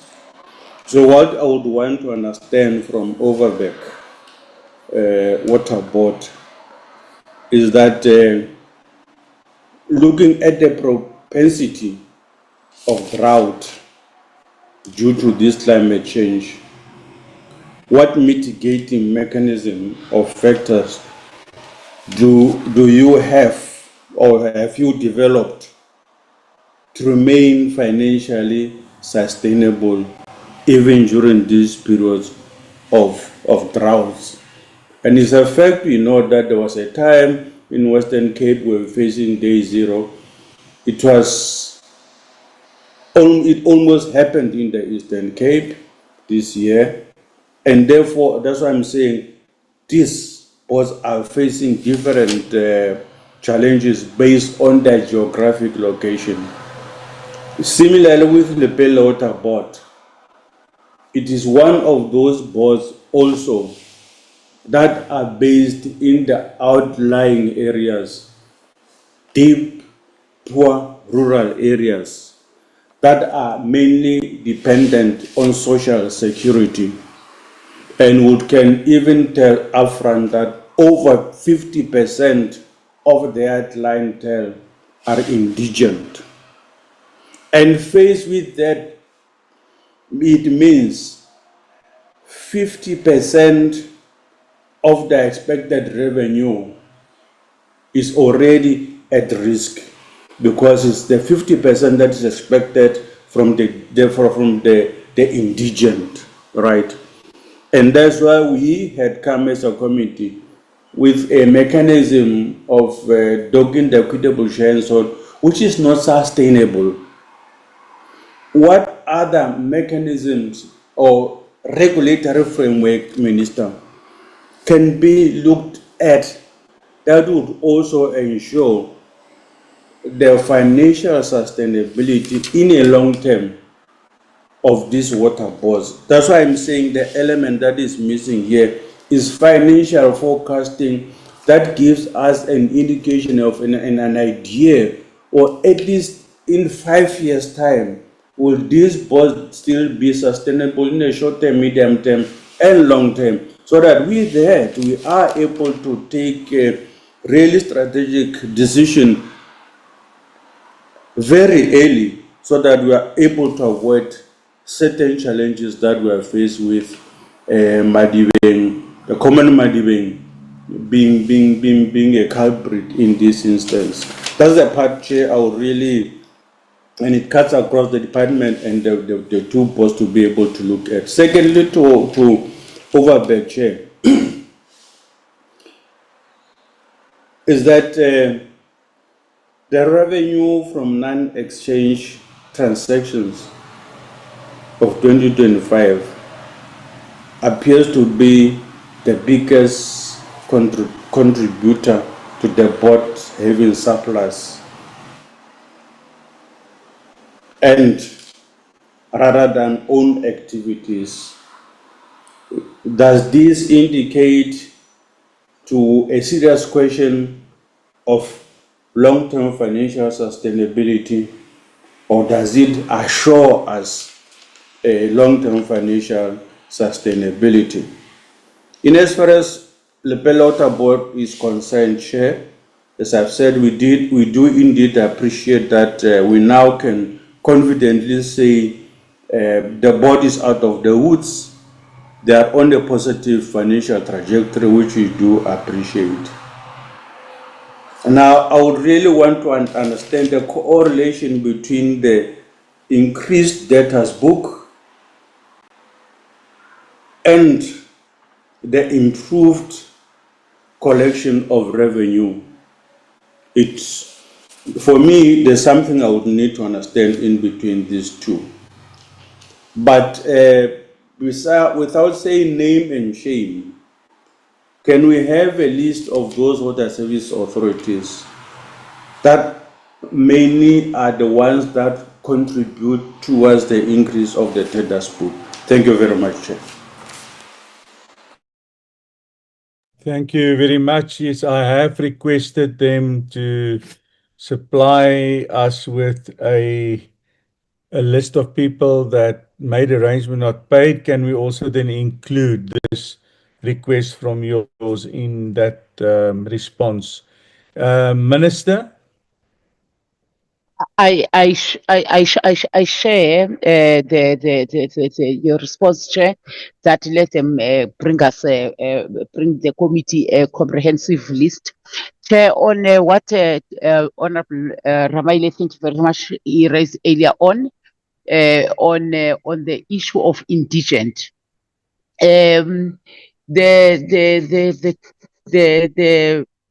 responsible sphere is not doing well in terms of coordination and compiling properly the list of indigent.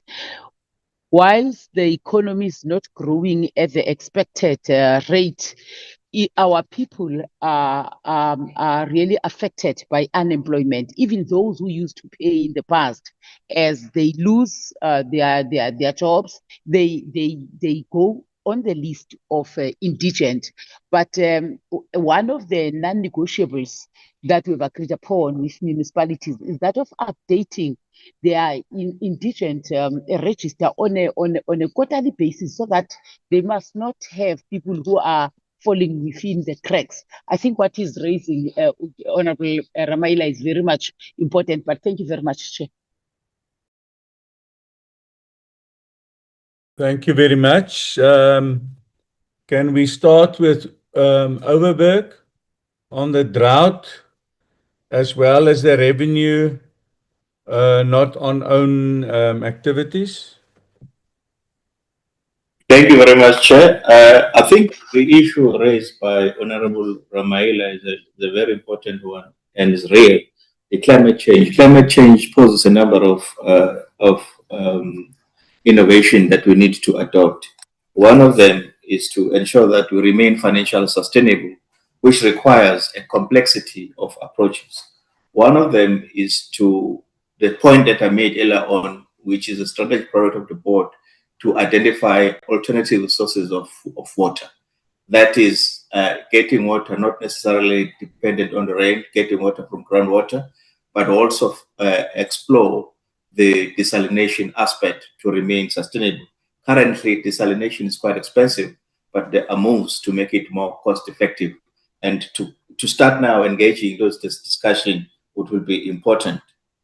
The second part is, as a water board, we are investing on the off-channel storage, where we build our own storage facilities. We harvest the water that normally goes back to the sea as part of that, but also we explore more on groundwater as part of it. A link to that one is to introduce a step tariff, especially when there are restrictions, so that when there's a step tariff based on restrictions, then we make our everyone to be responsible insofar as water is concerned. We are also looking into our secondary business activities, which are not necessarily reliant on surface water. Hence, earlier on, I did mention about the correctional facilities services that we're doing, but also helping in other streams like training of our local municipalities with process controllers. Those are some of the things which are in this basket of making us financially sustainable. Insofar as the revenue is concerned from exchange transactions, yes, the observation is partially correct in the sense that we are coming from a historical tariff backlog. There were years when water tariff were not approved due to a number of reasons. But secondly, it's only about 4 years ago when we're gradually introducing a cost-reflective tariff. It's still not yet there because we're sensitive to our customers. So this is something that we need to do. And thirdly, the growth path strategy that I referred to earlier on is to address exactly the observations that were made by honorable member to increase our revenue base, and then going forward we would also augment the current financial activities that we're deriving from our water sales. Thank you very much, Chair. That's how far I'll go with the answer. Thank you very much, Chair. Thank you, Lepelle. The indigent and then the increasing debt book. Therefore. Thank you very much, Chairperson. On the issues relating to the financial sustainability, from Lepelle.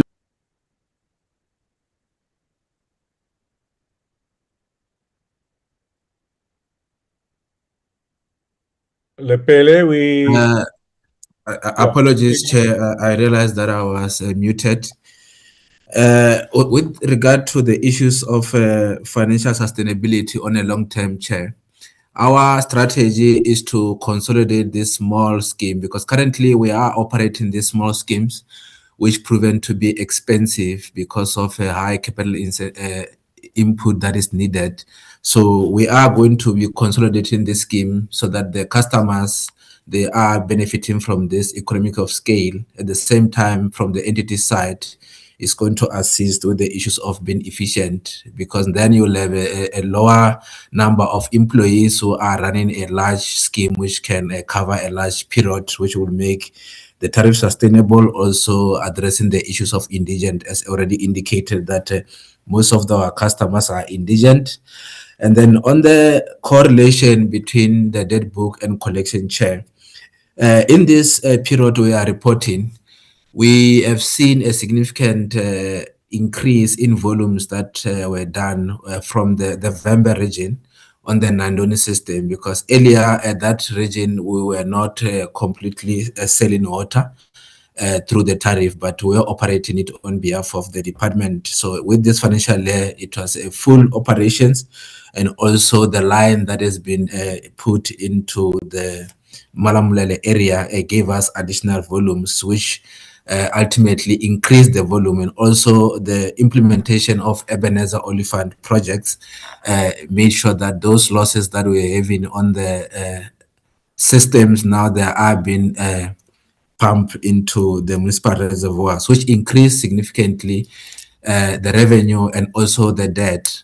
So within the debt book, you have the current account, which is not normally due because it's due after 30 days. You have the Polokwane municipality, which is having a biggest chunk of it, and also Capricorn. All of those municipalities are on current, but the current account is sitting in that 1.3 billion. So you look at the other part of the debt book.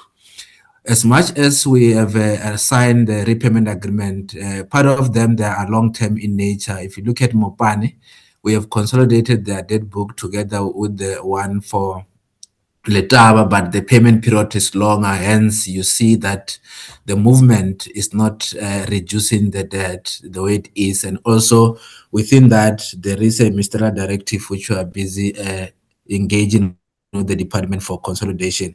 Hence, there is a significant improvement in the collection because Vembe is paying as well. Mopane is now paying together with the Letaba side, but we still have Skokune, which is not honoring the payment, and also that debt which is not moving on the ministerial directive. Hence, you see the higher collection, and yet the debt book is still high because the organization itself is growing. Thank you, Chair. Thank you, Toka Sigwaza.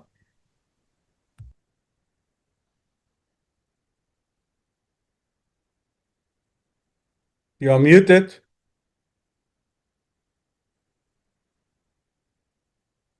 Let's go to Mr. Reiters.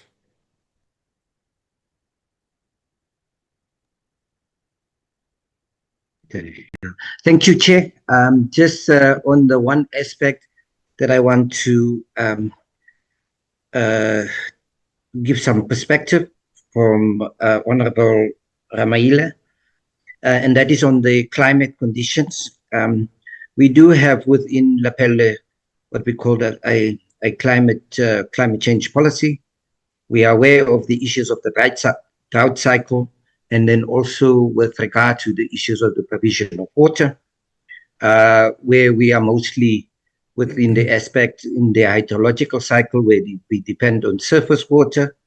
But there are initiatives in terms of how do we need to look in terms of the perspectives in terms of the river systems that what we have, and then also the opportunities for reuse, for reclamation, and then also the mining water treatment that what we have within the province.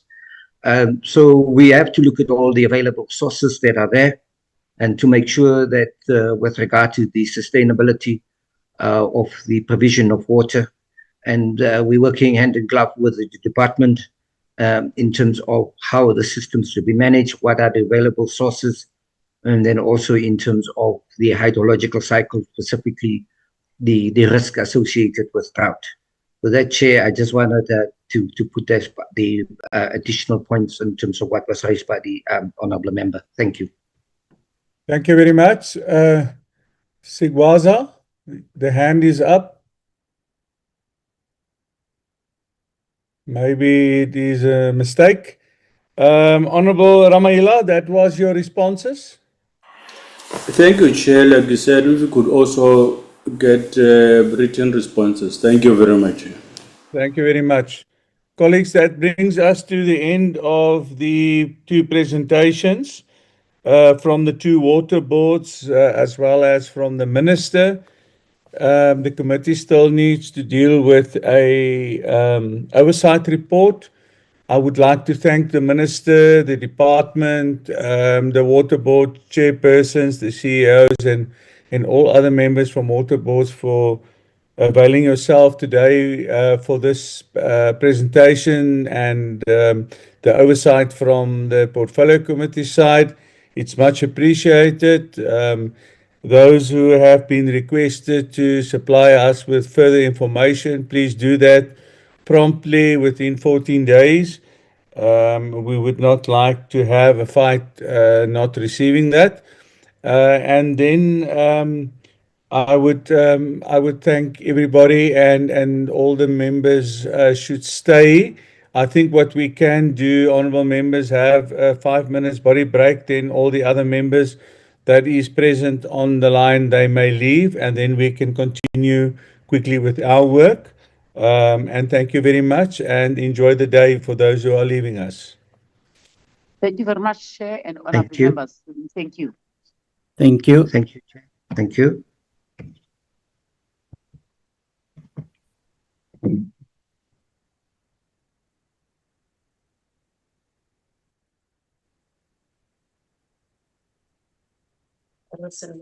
But it's actually condescending. Say, we don't want this. Do you understand?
Colleagues, can we continue?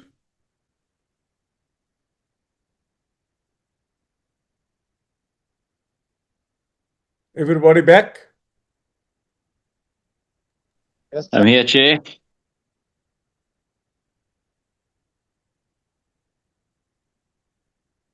Let's quickly see. Honourable Reddy, are you back? Honourable Reddy, are you back? I am back. Thank you. Thank you. Honourable Kobe? I'm back, Chair. Hey, we are with you. We are with you. We are here. All right. Kishakilwe, are you back? Yes, Chair. Thank you. Honourable Ditebe? Back, Chair. Honourable Ramaila?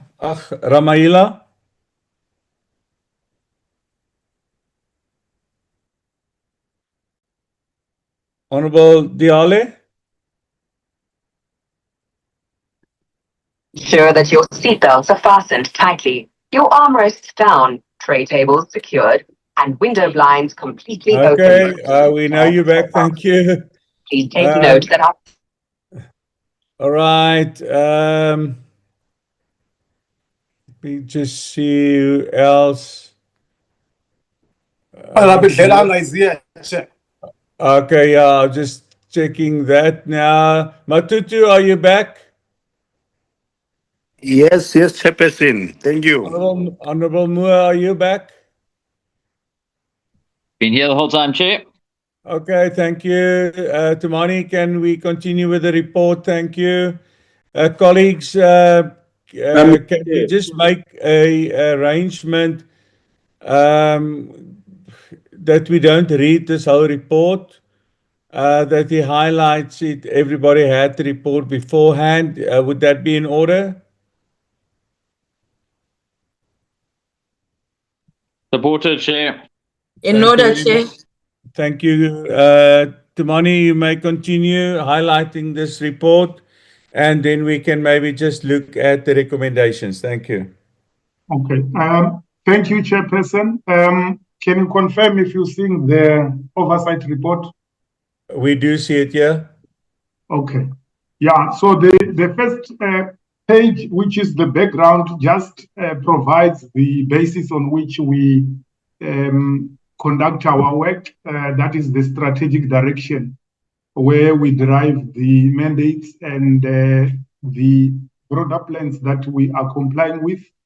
And section 2 just shows the objectives of the oversight report, which was mainly to assess the mega water and sanitation infrastructure development projects, and also to follow up on the issue around the municipal water debts. And part A, this report has 4 parts. Part A relates to Machabeng, and in terms of, so those are some of the issues in part A, which relates to Machabeng. And part B deals with Mangaung, and part C, Solplaki, and part D deals with recommendations. So in terms of the summary of findings, what we have discovered across these municipalities is the issue around non-revenue water, which was between 50 to 60%, and also an alarming rate of aging and poorly maintained infrastructure, weak revenue management systems, and environmental non-compliance, particularly from untreated sewage, which remains widespread across all municipalities, and the issues around technical capacities from some of these municipalities. So, but in general, Machabeng is the worst performing of the ones that we have observed, which was in deep crisis compared to other municipalities. And Mangaung has shown a more stable environment compared to the other projects. But one thing that I would like perhaps to highlight insofar as Machabeng is concerned is the issue around the refurbishment of the Tabong wastewater treatment plant, which members raised their concern that despite the good work that is being done there looms a risk of this plant deteriorating immediately or soon after handover. So one of the issues that members emphasized there is that this plant should not be handed over to the municipalities to Machabeng right away. So they should perhaps run the plant for 5 years or so while building capacity within the municipality. So that is one of the issues that came out of that observation on site. And part B, it's Mangaung, as I've already indicated, that Mangaung, we have seen a municipality that is on recovery. And from the leadership point of view, we have seen that they were more cooperative as compared to Machabeng. and the municipality shows to be on the road to recovery.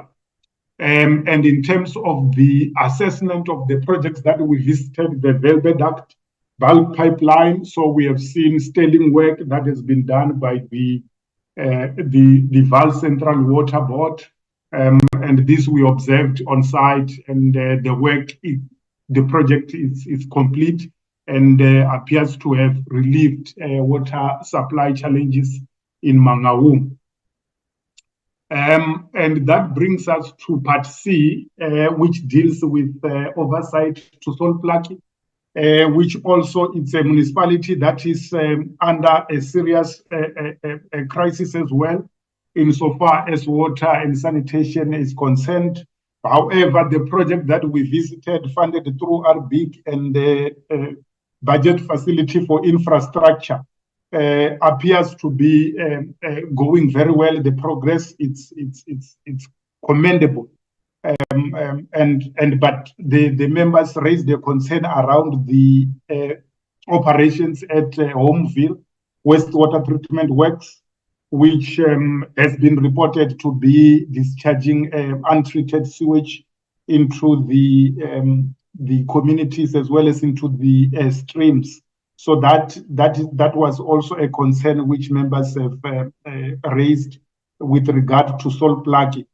And there were a number of recommendations which were raised in order to arrest the situations there. So that is insofar as the Solplaki municipality is concerned.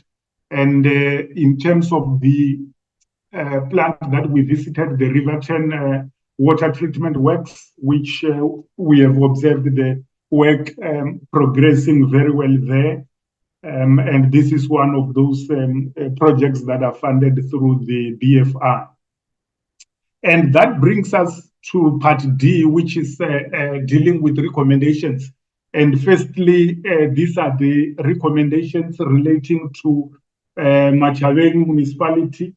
And in this case, the committee recommends that Machabeng municipality comply fully and immediately with all requirements of the financial recovery plan. And the municipality must, within 14 days, submit a detailed compliance matrix, setting out all outstanding RFP requirements and responsible officials' updated deadlines. And should Machabeng fail to meet this deadline, the committee will consider recommending escalation to a more intensive intervention, including dissolution under Section 1391C of the Constitution. Members recommended that Vaal Central should consider operating Tabong wastewater treatment waterworks for at least 5 years after completion, while simultaneously supporting a structured capacity building program within Machabeng local municipality.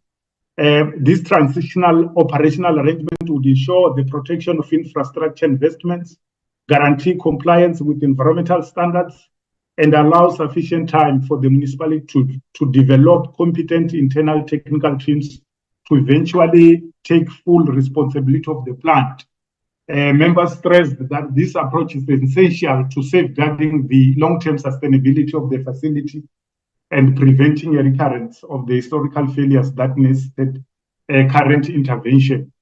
The Vaal Central Water and Machabeng local municipality should sign a service level agreement to formalize this arrangement well in advance of the completion of the refurbishment, which are scheduled for 31st March 2026. Vaal Central Water should submit a copy to the committee by 15th March 2026. So we have heard today from the minister's report that this has been achieved last week, Thursday. So it means now there is an SLA in place in Machabeng, which we await to receive a copy from the department.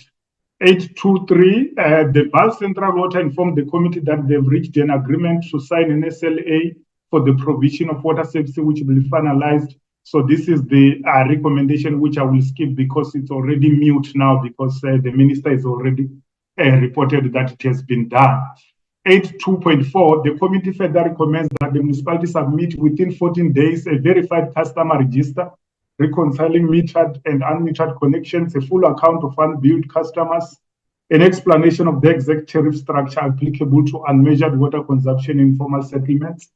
We have received some documents from Machaveng following our meeting, but some of the information is not legible, but we have received some documents which were shared with the members.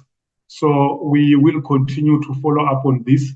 8.2.5, the committee recommends that municipalities submit within 14 days a written confirmation addressing alleged 35 tariff, clarifying the correct tariff codes and amounts applicable to unmetered connections, and presenting a plan for migration to metered prepaid systems. And they've provided clarification in the submissions that they've made following our communication with them with regard to some of these resolutions. The committee recommends that Machaveng, Free State, Kokta, Val Central conduct a joint technical verification of bulk and consumer meters within 14 days and submit a signed verification report with corrective actions. The committee recommends that the municipality confirm within 14 days compliance with Regulation 3630 regarding wastewater process controllers and provide documentation addressing alleged unauthorized refurbishment of expenditure. The committee instructs municipality to submit within 15 days a revised service delivery and budget implementation plan, fully integrating a financial recovery plan, national treasury, and the DWS directives, including the updated maintenance budget and a plan for addressing critical infrastructure failures. Thereafter, Free State, Kokta, and the municipality must submit a joint monthly progress report on the 15th of each month. The committee recommends that a joint payment plan be submitted by Machaveng, Val Central Water within 14 days, outlining how the municipality will comply with the arbitration determined 62 million monthly requirement and how to slicing of the equitable share will be implemented. If Machaveng and Val Central fail to reach an agreement, the committee recommends that National Treasury equitable share top slicing or withholding mechanism be implemented immediately to prevent further areas accumulation. So we have heard today from the minister as well that there is an agreement for a payment of 30 million rands towards the debt starting from end of this month. So that this remains to be seen. 8 to 10, the committee recommends that Machaveng submit within 14 days a complete report on insourcing and outsourcing, detailing all services that have been insourced, all remaining outsourced services, legal statuses of contracts, and associated financial implications. The committee observed with concern the continued outsourcing of municipalities' core revenue collection functions to Ntiyiso Consulting and Ideals Ltd. Evidence presented during the oversight visit indicated that these services were historically performed by municipal finance officials and interns, raising questions about the necessity and rationale for externalizing functions central to municipal financial management. It was reported that both companies operate from within municipal premises and utilize municipal resources at no cost, despite critical requirement under the financial recovery plan for the municipality to rebuild and strengthen internal capacity. The committee further noted that the financial arrangements associated with these contracts appear to impose a substantial burden on the municipality and its residents. Ntiyiso Consulting reportedly retains 11% of monthly revenue collections, while Ideals deducts 10% from prepaid sales, contributing to high service costs for residents. Additionally, the municipality allocates significant operational time and resources, including daily operation patala meetings and communication-related expenditure to support activities of these providers. These factors raise serious concerns relating to value for money, duplication of work ordinarily performed by municipal staff, and the overall impact of arrangements on municipal finance and community affordability. In light of these matters, the committee recommends that Machaveng municipality submit within 14 days, a comprehensive written report providing full justification for the appointment of Intiso and IDIS companies. The report should include the procurement basis, legal compliance, cost-benefit analysis, performance outcomes, total costs incurred, inclusive of commissions and municipal resources utilized, and comparative revenue collection data before and after outsourcing. The municipality must further outline measures to restore and strengthen its internal revenue collection capacity. So they have submitted some documents in relation to this, but the documents unfortunately do not respond directly to these resolutions, in particular this resolution. And now we'll move on to 8.3, recommendations on Mangaung Metropolitan Municipality. 8.3.1, the municipality must continue to implement its non-revenue water strategy with agency integrating pressure management, active leak detection, metering, billing accuracy, informal settlement servicing, and demand management into consolidated program with measurable milestones. The municipality must submit an updated water services development plan, sanitation master plan, and revenue enhancement strategy that are aligned with financial recovery plan, Department of Water and Sanitation directives, and the 2030 Sustainable Development Goals by 30th June 2026. A detailed sanitation backlog eradication plan must be provided, outlining timelines, costing, interim measures, and long-term solutions for informal settlements and all remaining non-waterborne toilets by 30 April 2026. The municipality must accelerate the formalization of formal settlements, including issuing of permission to occupy certificates where appropriate, to enable legal billing and service upgrading. The committee urges Mangaung to expand its engagement with Water Research Commission to explore modern sanitation and water efficient technologies suitable for informal and high density areas. The executive mayor must ensure that budget allocations to water infrastructure maintenance, operations, and refurbishment are progressively increased to bring the city closer to national norms for maintenance and operations. Val Central Water must refine its credit control measures to mitigate its financial exposure while balancing constitutional obligations and water supply security. Val Central Water must fast-track negotiations with landowners on access for Harib pipeline and future phases, and ensure that compensation methodologies for servitudes are standardized, transparent, and legally sound. The Val Central must submit its servitude acquisition strategy, including the current servitude payment report for its infrastructure in its area of operation by 30 March 2026. Val Central should formalize mechanisms to reinvest a defined percentage of Mangaung-related revenue into infrastructure upgrades within the same scheme to maximize system stability and improve water service delivery. This reinvestment process and outcomes should be reported in the annual report that is tabled in Parliament. The committee recommends that Mangaung and Val Central commends Mangaung and Val Central for the improved governance posture displayed during the oversight visit and urges both institutions to maintain this momentum. The success of these interventions is critical not only for the Metro and the Free State Province, but for the broader stability of the regional water supply system.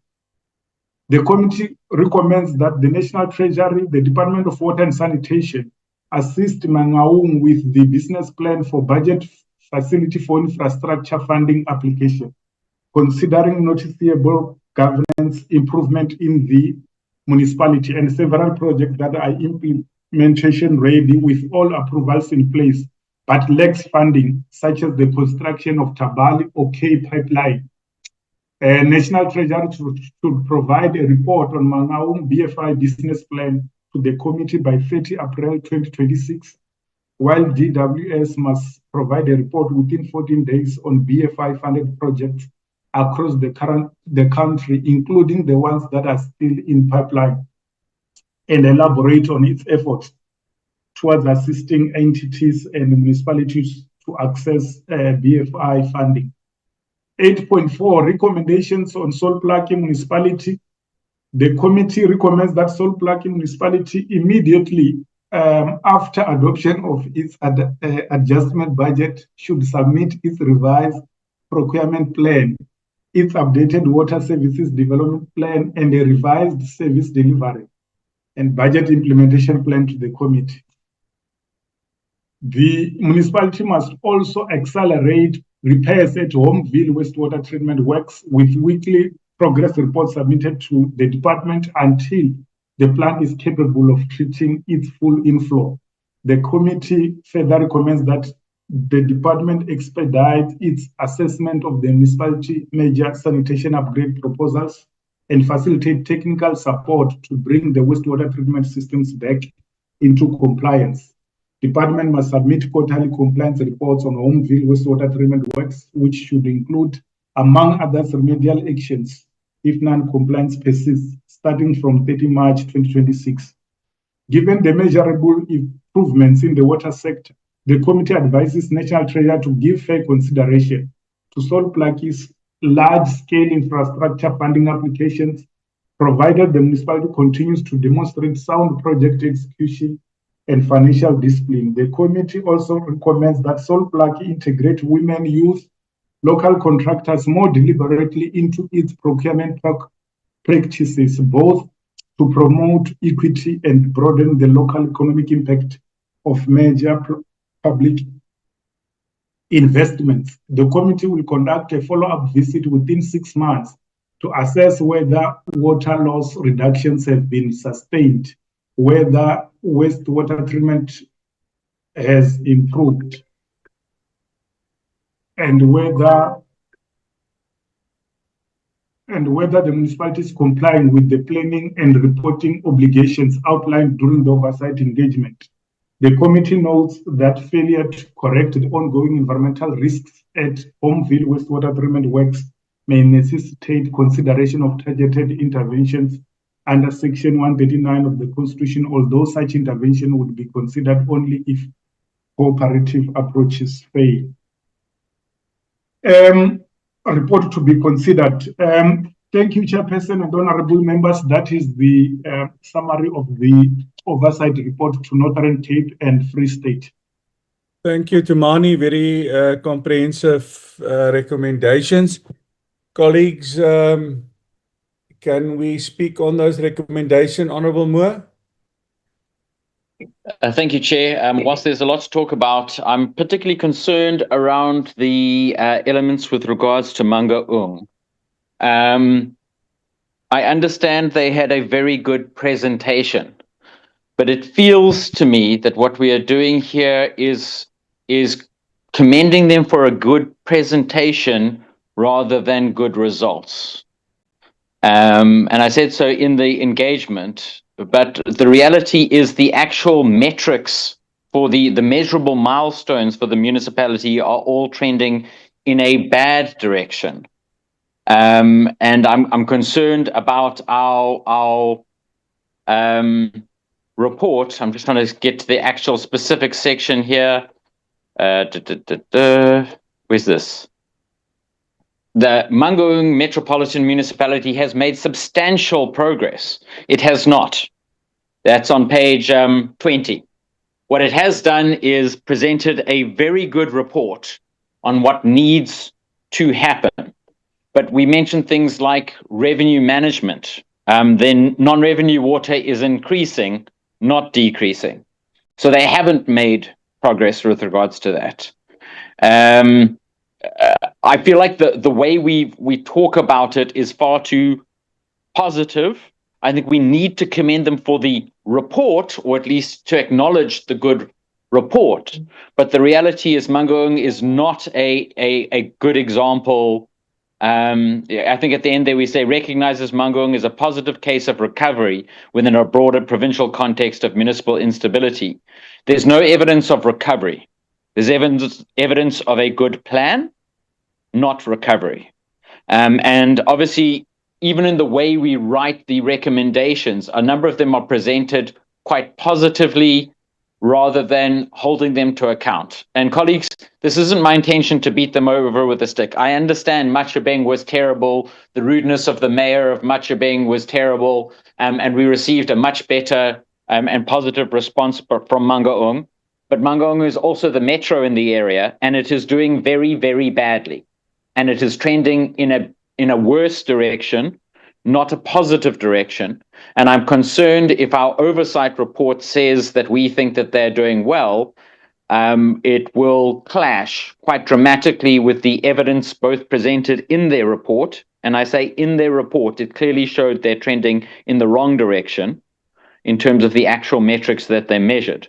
So, Chairperson, I'm uncomfortable with the report in its current format, particularly with regards to Mangaung. And I want to, rather than speaking extensively across everything else, I want to keep my comments specifically there. I would like to see significant changes to the reporting done with regards to Mangaung and the framing of the recommendations. Even the recommendations, whilst they are in spirit correct, the framing is wrong. And I think we need to hold them to more account in the same way we need to hold eThekwini, Johannesburg, Tshwane, all metros particularly need to be held to account. And I think Mangaung is the same. Nice words, nice presentations are good, but actual service delivery, actual evidence of turning things around on the ground is what we actually need to see. And there wasn't any of that. Thank you, Chair. Thank you. Honourable Reddy. Honourable Chairperson, I want to agree with Honourable Moore there, and just to say that the state of those municipalities, what we've seen, leaves much to be desired. I don't want to go into the details, and I don't want to repeat what Honourable Moore stated. However, I feel that it's like, you know, we are asking the same people who created the problems to try and solve the problems. It's not going to work. I want to suggest that we approach this as a joint committee, a committee between COCTA and ourselves.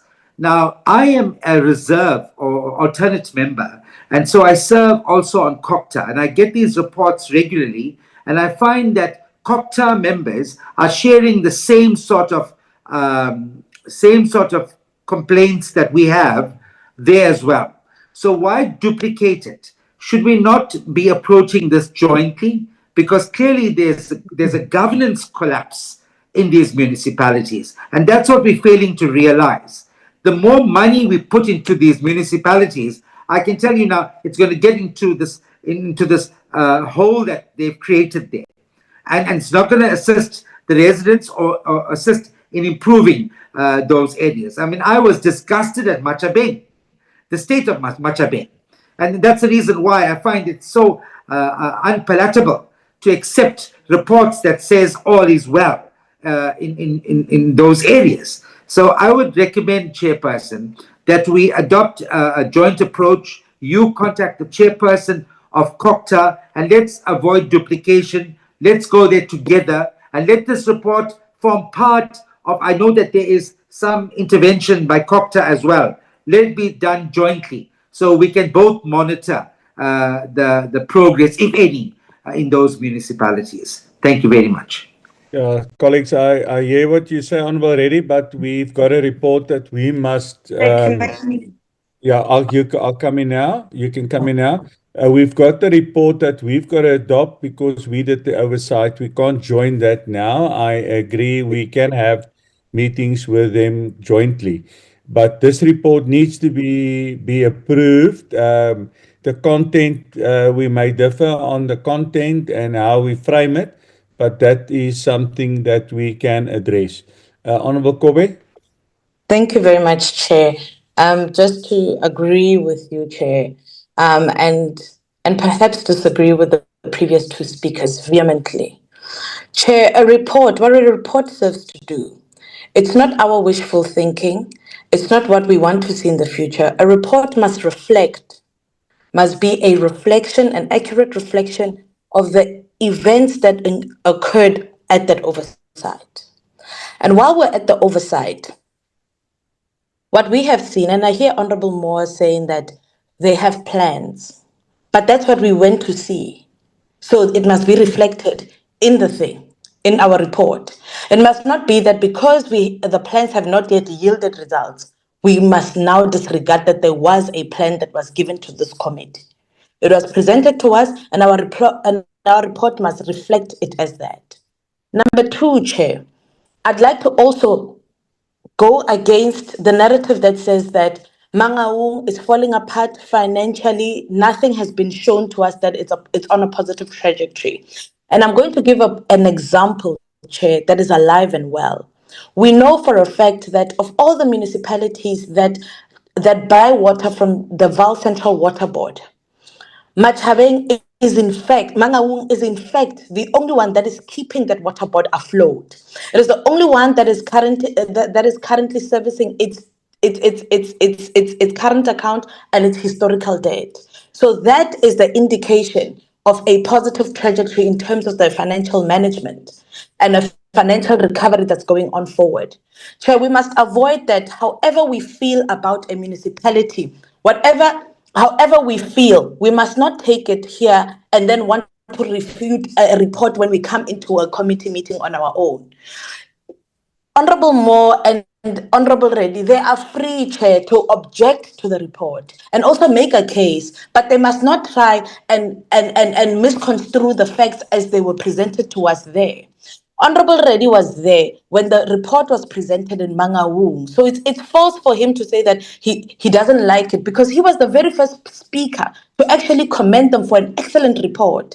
So everything that's being said here, Chair, for me, it creates an illusion that we then as honorable members in that chamber were being dishonest. Then we come back into our own committee and then want to change things because we don't, as a matter of personal feel, agree with them. But as the report presented itself with the facts that they have given, I'm honestly really struggling that we can't come as honorable members and say, I don't like that it gives off a positive feel. But what they presented to us was positive. When they told us that a current debt is being serviced and a current account and a historical debt, we applauded it as a portfolio committee. And then we can't come here and then say, as opposed to considering the report as is, we'll make our declarations and our debates within the House on things that we don't agree politically. But in terms of governance, as a portfolio committee, we were there and we watched those plans being unfolded to us.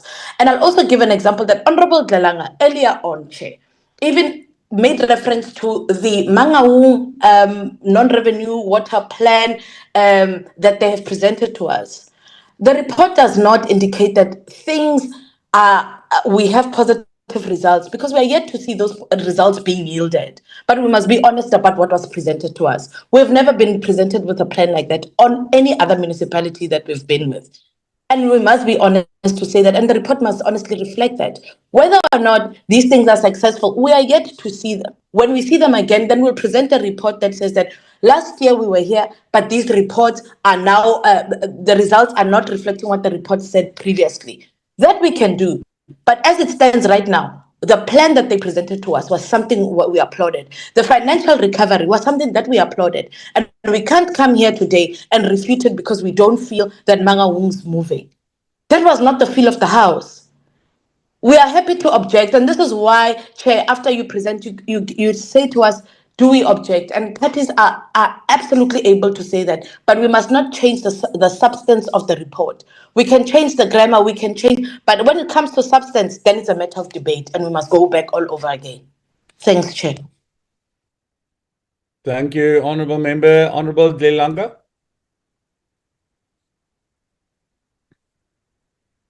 Thank you so much, Honourable Chair.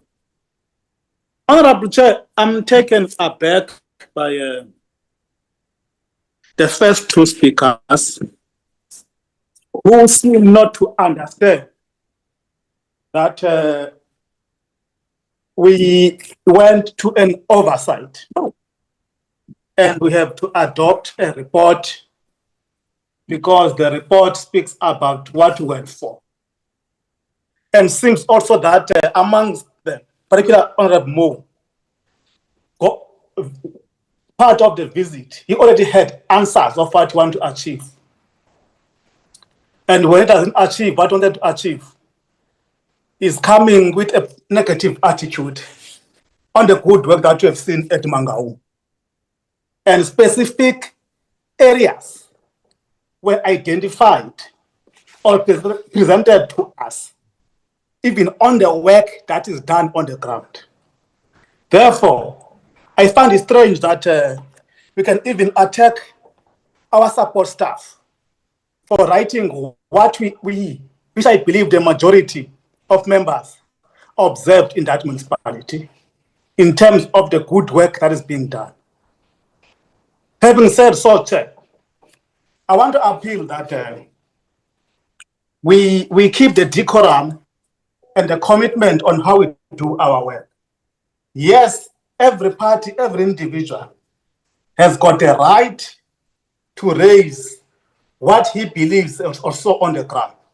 But to me, the report presented to us is a reflection and an honest reflection of what we saw and were part of it on the ground. Having said so, Chair, I therefore move for the adoption of this report as a true reflection of our oversight in those 3 municipalities that we visited. Thank you so much, Honorable Chair. Thank you very much. Honorable Dikebe. Chairperson, good morning to you and honorable members once again. Chairperson, let me start with Machabeng. I'd like to commend our staff for a sterling work they've done insofar as comprehensively covering the issues that we have traversed while we were in that particular municipality. Chairperson, you will know that I come from that municipality, but also in terms of political affiliation, the party that I belong to governs that municipality. I've been very consistent, and so have the rest of the other members from my party and indeed across the political spectrum.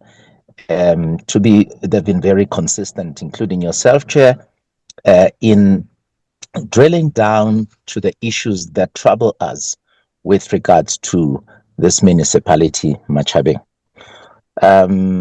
Only last week, Chair, we received the report of Val Central, and Honorable Gobe is quite correct. If you look at the numbers in terms of the annual report of Val Central, Mangaung stands at about 534 million rand, not even 1 billion or whatever. It is down from over 2 billion rand, Chairperson. They've been very consistent in doing so. By the way, in sharp contrast to the city of Johannesburg in terms of entities of municipalities, we know, for example, that Joburg Water is the greatest performer. And I say in sharp contrast because Sentlek, which is the city power of Mangaung, is the greatest performer there. As a matter of fact, Chairperson, now they've built a 4 petabyte data center, meaning that they stand to collect even more revenue because they'll be able to host data not only of the provincial government, but a number of other municipalities and other entities. 4 petabyte, Chairperson. And that will enhance their revenue beyond what we know at the moment. The reason, I must say, Chairperson, I'm basically crisscrossing between Mangaung and Machabeng, it's because, as Honorable Gobe has said, issues pertaining to Val Central affect both municipalities in the main. Let me just go back to Machabeng. If, as Honorable Zlelanga, Honorable Gobe said, if ours was simply to paint a rosy picture about a municipality when the actual state of affairs was different or contradictory, we would have done so, even with regards to Machabeng. And that's why it's important that we understand things in context. Chairperson, I had some difficulties connecting earlier on, so I may have missed the minister's opening remarks. But we are told, for example, of 30 million rand, from 12 million to 30 million rand. You know what that means? That means Machabeng is 40 million rand short every month in terms of the telemetry, because they are supposed to pay 70 million rand to Val Central. Now, there are still more questions than answers with regards to the revenue collection issues. Let me say one last thing and step off, Machabe. I'd like to be advised, Chairperson, by yourself and the members. When we were in Machabe, we received a report from the mayor who tried to paint a very rosy picture. Fortunately or unfortunately for him, I live in that municipality, and I was able to share with you a number of things. That's why you have the Indiso thing. Remember, it was at that point when he said, I'm abusing the platform. But lo and behold, he could not hide that anymore, because I raised the Indiso ideals. There's another company which is not mentioned there, by the way, in terms of electricity. I raised it in the context of revenue collection. And once you don't take care of that, like we are talking about reforms in the trading services, ring fencing them and so forth in the metros, so much must it be even in larger municipalities, and Machabeng is one of those. It's even larger than Solplaki, for example. And by the way, it receives 40% of water from Val Central, and Mangaung receives 50%, just 10% more than Machabeng.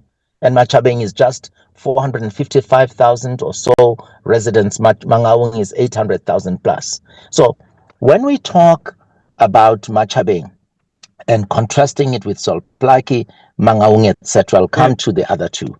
It's important that we understand, Chairperson, where we're coming from. So we are awaiting those reports in respect of Machabeng. Let me go to Mangaung very quickly. Chairperson, we are talking about a municipality that, in terms of Section 139, subsection 7 of the Constitution, like Machabeng, is under administration, but not as a result of or at the instance of the court. But going there, we saw a municipality that has largely turned things around, in particular with regards to water. Water.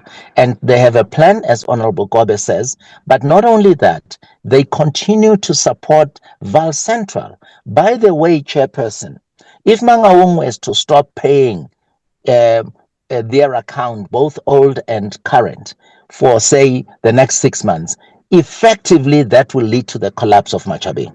And that's why I mentioned the less 40 million rand less every month, which will still yield to more debt, which then, as they told us, Val Central, that is, that they are beginning to tap into the reserves of Val Central, but they are saved by Mangaung. Let this be situated in context properly. We are talking about a municipality that is under Section 139 in terms of national intervention. It was under provincial intervention. Machabeng is in terms of the court of law. Now,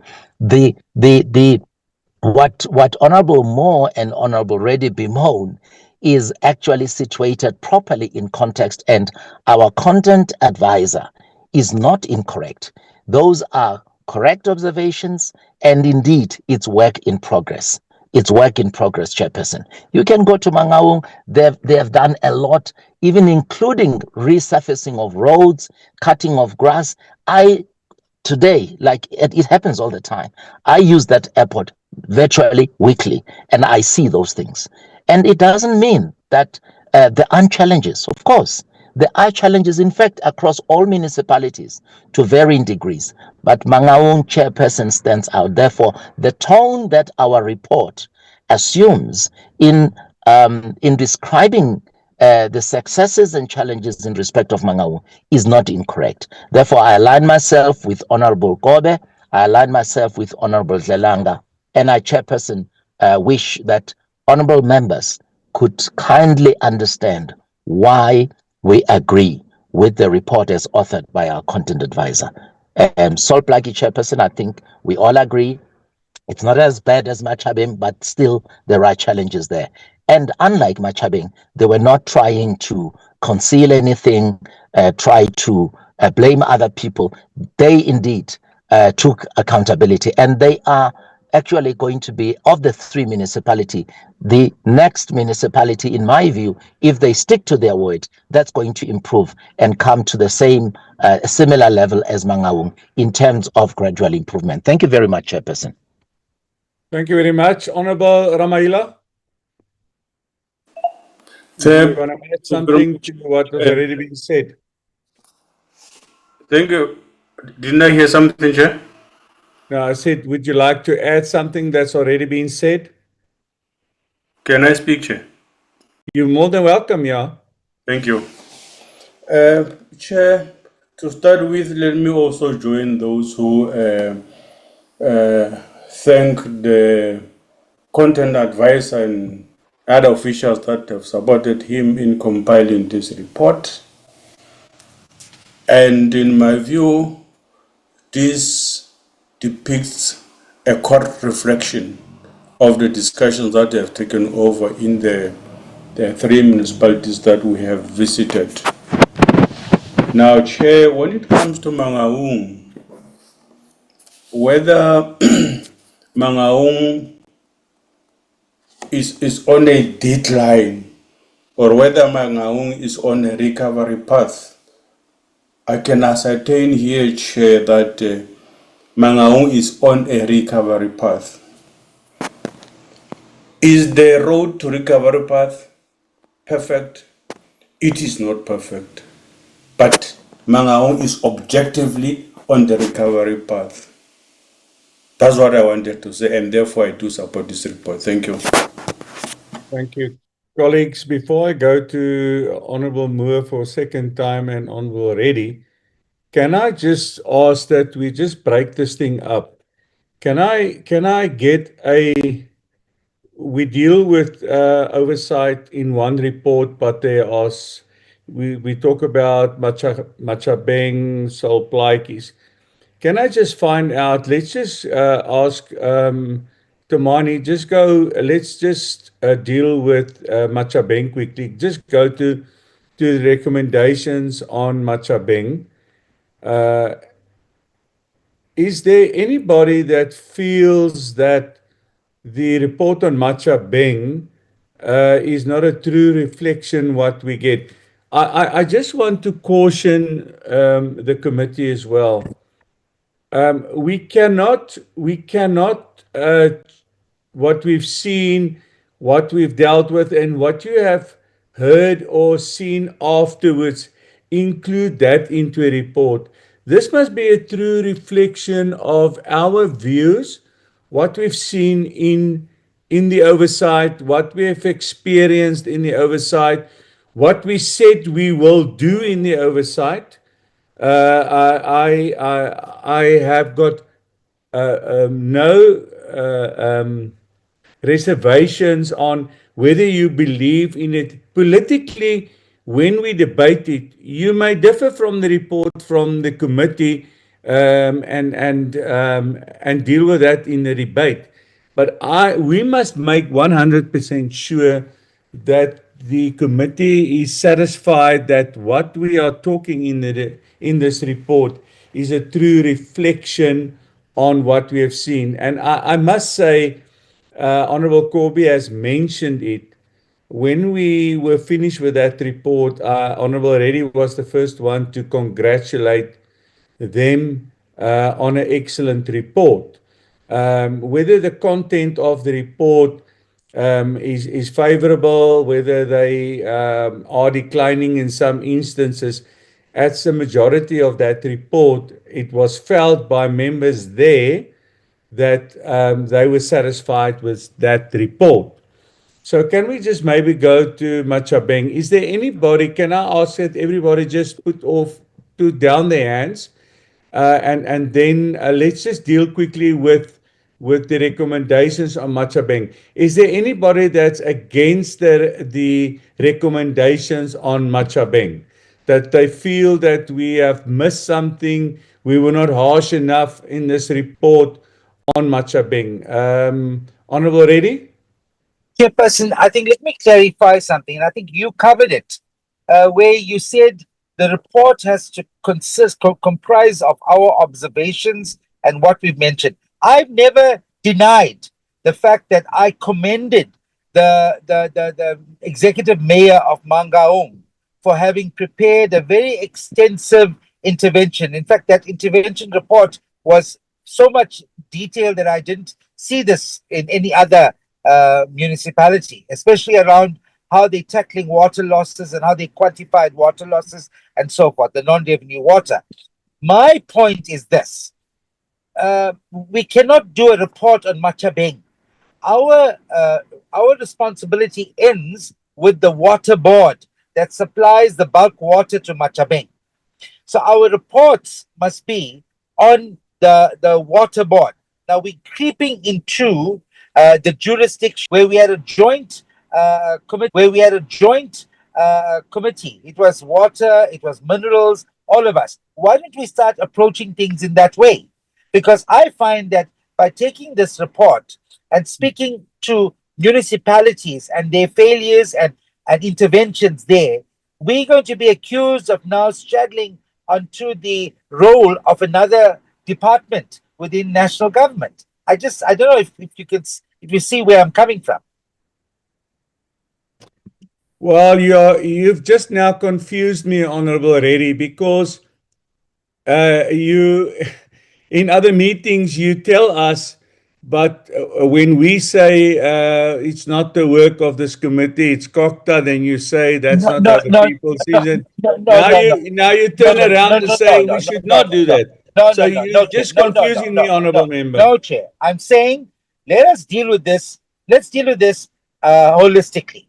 I mean, you're using your own argument. Instead of passing the blame onto someone else, let's do it jointly with the other department, with COCTA. I mean, tomorrow, you are going to be the first one. You and the minister are going to say, no, this is not a water responsibility. Right, fine. If it's got to do with the municipality, then let's do it together with COCTA. Because COCTA, they report to COCTA. Honorable Member, you missed the point. COCTA didn't go with us on oversight. We went on oversight. We saw what we had to see.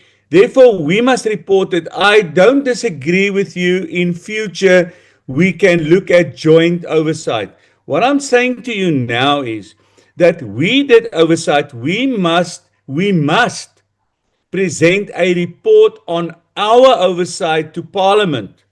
Whether COCTA, you feel COCTA needs to be included. They were not there. We cannot speak to COCTA now. We've got to speak on our own recommendations.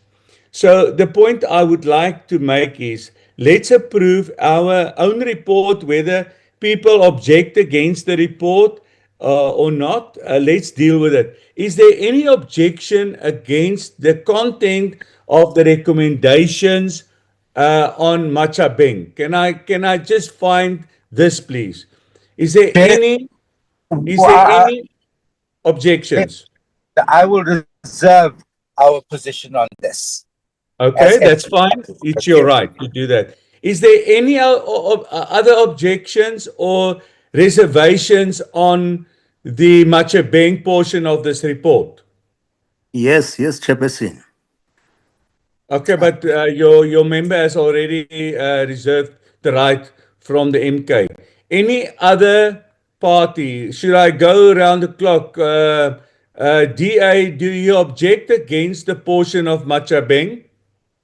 No, Chairperson.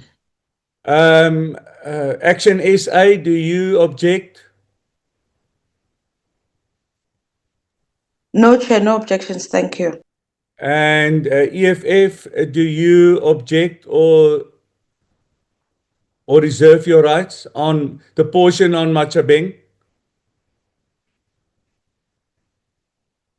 It seems EFF is not on. Let's go to the next portion. So can I then assume that this report for Machabeng is with the reservation by the MK that all agree on the Machabeng portion of that report? There's no further objections, then that portion of the report is approved. A recommendation on Mangaung Metro, any objections or reservations on this report? The same applies here for MK Party. We will reserve our position. Thank you. Okay, DA? Chair, without recommended changes and without further discussion, I'm afraid, yes, we'll need to object to this section of the report. Thank you. Thank you. Honorable Kobe. Honorable Kobe. Sorry, Chair. Sorry, I'm here. No objections on our end. Thank you, Chair. ANC. No objection, Chairperson. Thank you. EFF. EFF. Are the EFF still online? Or she was in a flight. She was flying. I heard her on the flight. Sure. Can we go to the next portion of the report? The Solplaatjies. Any objections? Chairperson, NK Party will reserve its position on this. Thank you. Right. DA. No objection, Chair. Thank you. ANC. No objection, Chair. Thank you. Action SA.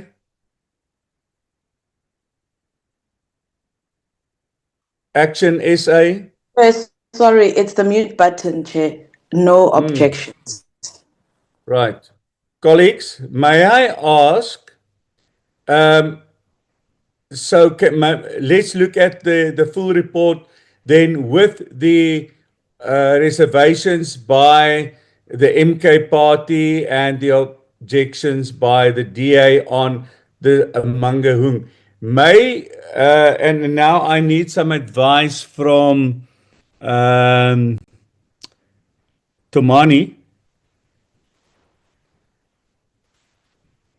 Yes, Chairperson. Would we allow, is it allowable that we can have on the Machabeng, no, not Machabeng, Mangaung, a minority report just on that one? Is it allowed?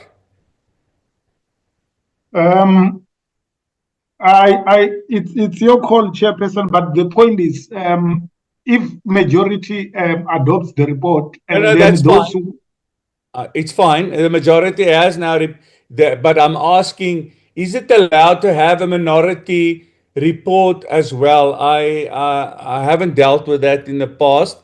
I'm asking your advice whether it could happen. No. Chair, now we're trying to circumvent the rules, Chair, because the member is from your party. Let's accept the majority view is accepted, and that is the report. Where do you see a minority report now? This is not a report.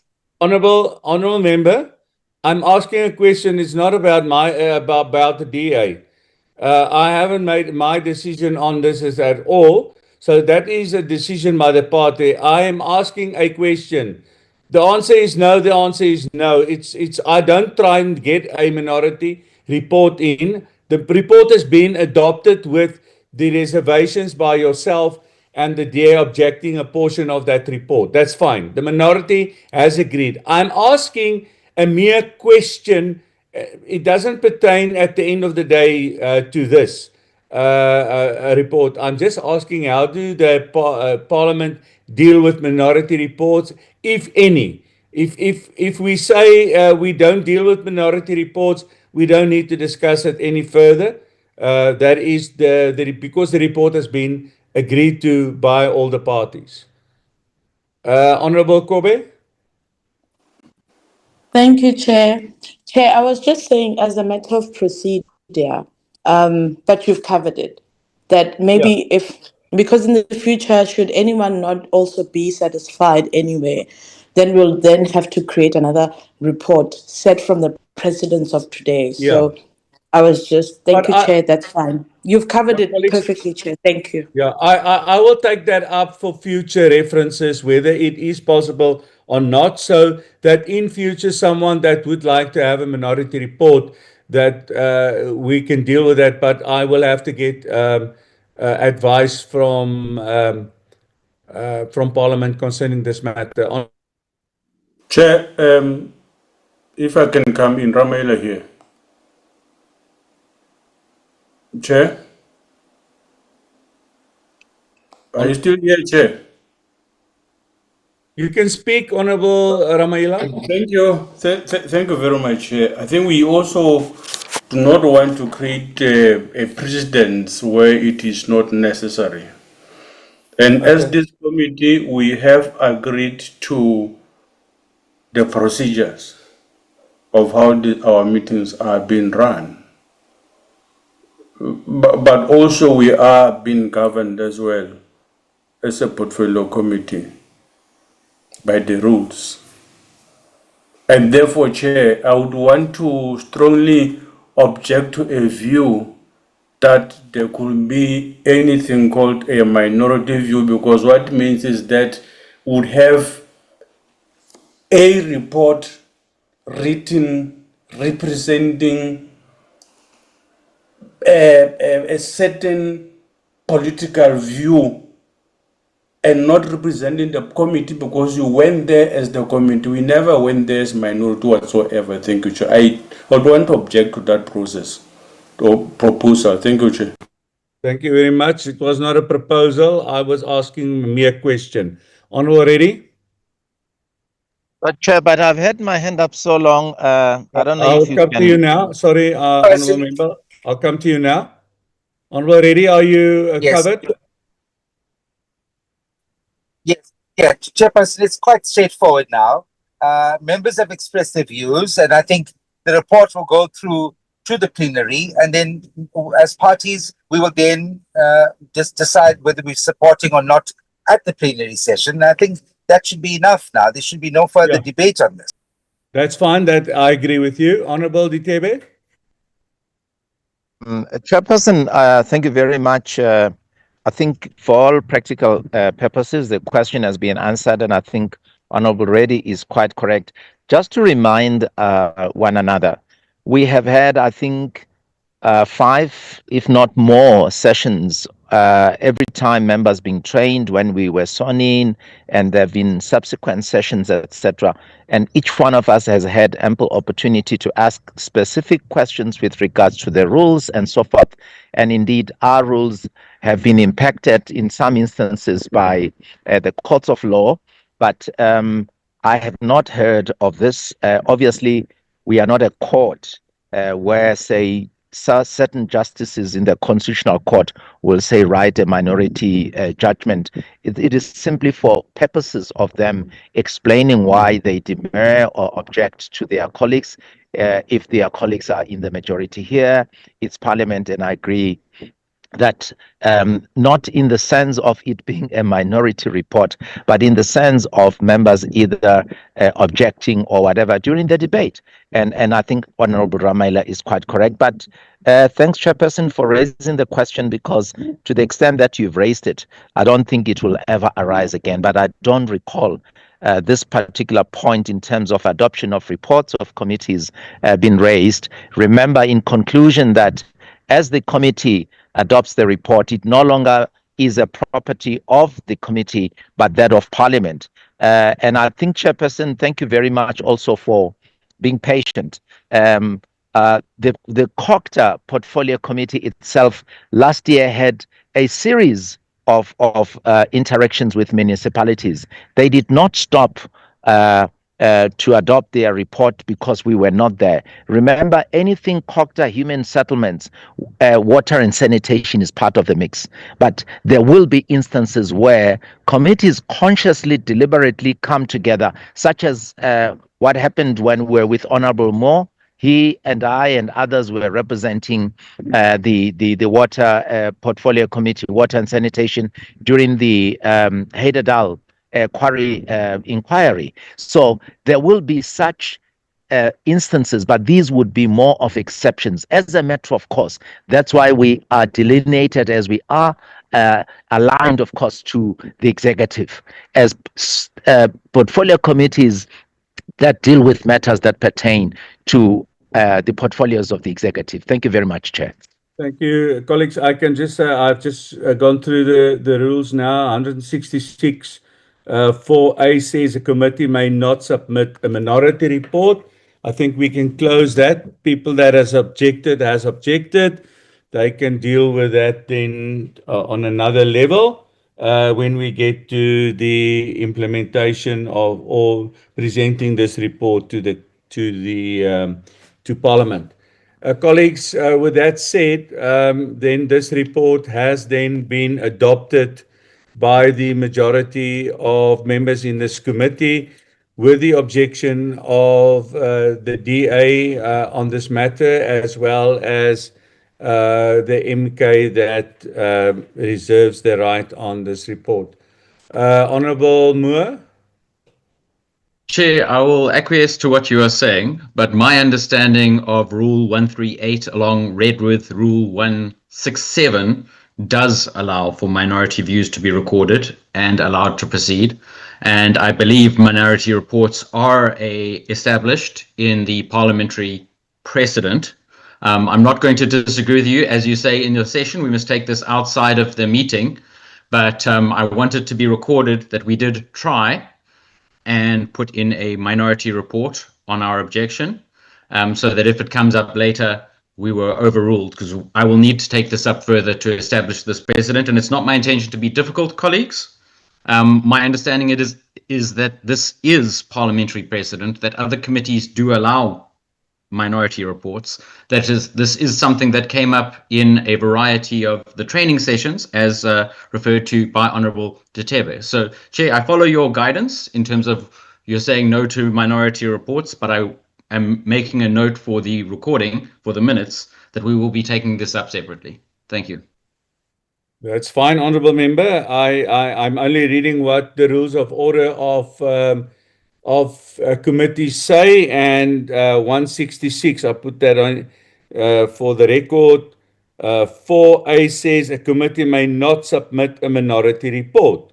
A report of committees must be formally adopted by the committee, must be submitted to the Assembly, blah, blah, blah, may request that the chairperson or other members of the committee designated to the committee introduce or explain the report in the Assembly.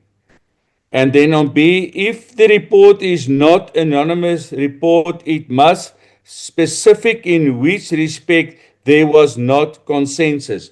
And in this case, the consensus was not on Machabeng from the DA side, and the other three, they did not object against the report. They did not took a decision on this report. So that is currently the ruling as I have it, according to the rules of committees in Parliament, and then I would request that we stick with that. Honourable Ramaila, are you still on the same topic? Deputy Chair, I fully agree with you, but however, I also object to the view by Honourable Moore that this meeting must note that the minority report was presented. It wasn't presented here. How you summarize the matter is very correct, Chair, but there should never be a record that says there was a minority report presented in this meeting. It was never there, Chair. Thank you. I agree with you. I have Thank my you, hand up. Honourable Sorry. Detebe. Chairperson, thank you very much. You know, if you take, for example, the text of legislation, it will say if there's any doubt on a particular section, you must read section this and that is the one that prevails. Now, there's a difference between saying minority views and a minority report. Let's be very clear. When a report of the Committee of Parliament is adopted, it does not stop at the Portfolio Committee. It goes on to be a property of the House. Now, can you imagine, for practical purposes, can you imagine us having a report of the committee and another minority report? I have specifically said that in a court of law, let's take the Constitutional Court, you will have justices who are in the minority writing a minority report, and that is simply for purposes of checks and balance, because that's an arena of law, intellect, so that their peers, not only in South Africa, but in neighboring countries, but across the world, can look at the extent to which their judgment in terms of the law is scholarly. Here it's politics, but of course it's also law.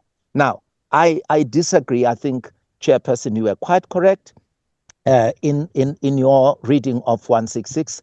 I humbly request that we close this matter. That Honorable Moore is quite happy to take it up, but he has the privilege to say whatever he wants to say from the floor. So it will be a minority view, but it cannot be equated to a report of the Portfolio Committee. A report of this committee is the one that's been adopted formally, duly so, as you have indeed outlined. Thank you very much, Chairperson.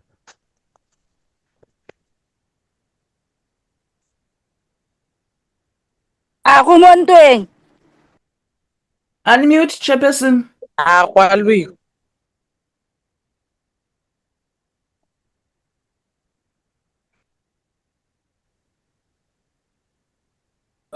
Okay, you're muted. My apology. I'm so sorry. Colleagues, Honorable Reddy, I see your hand is still up.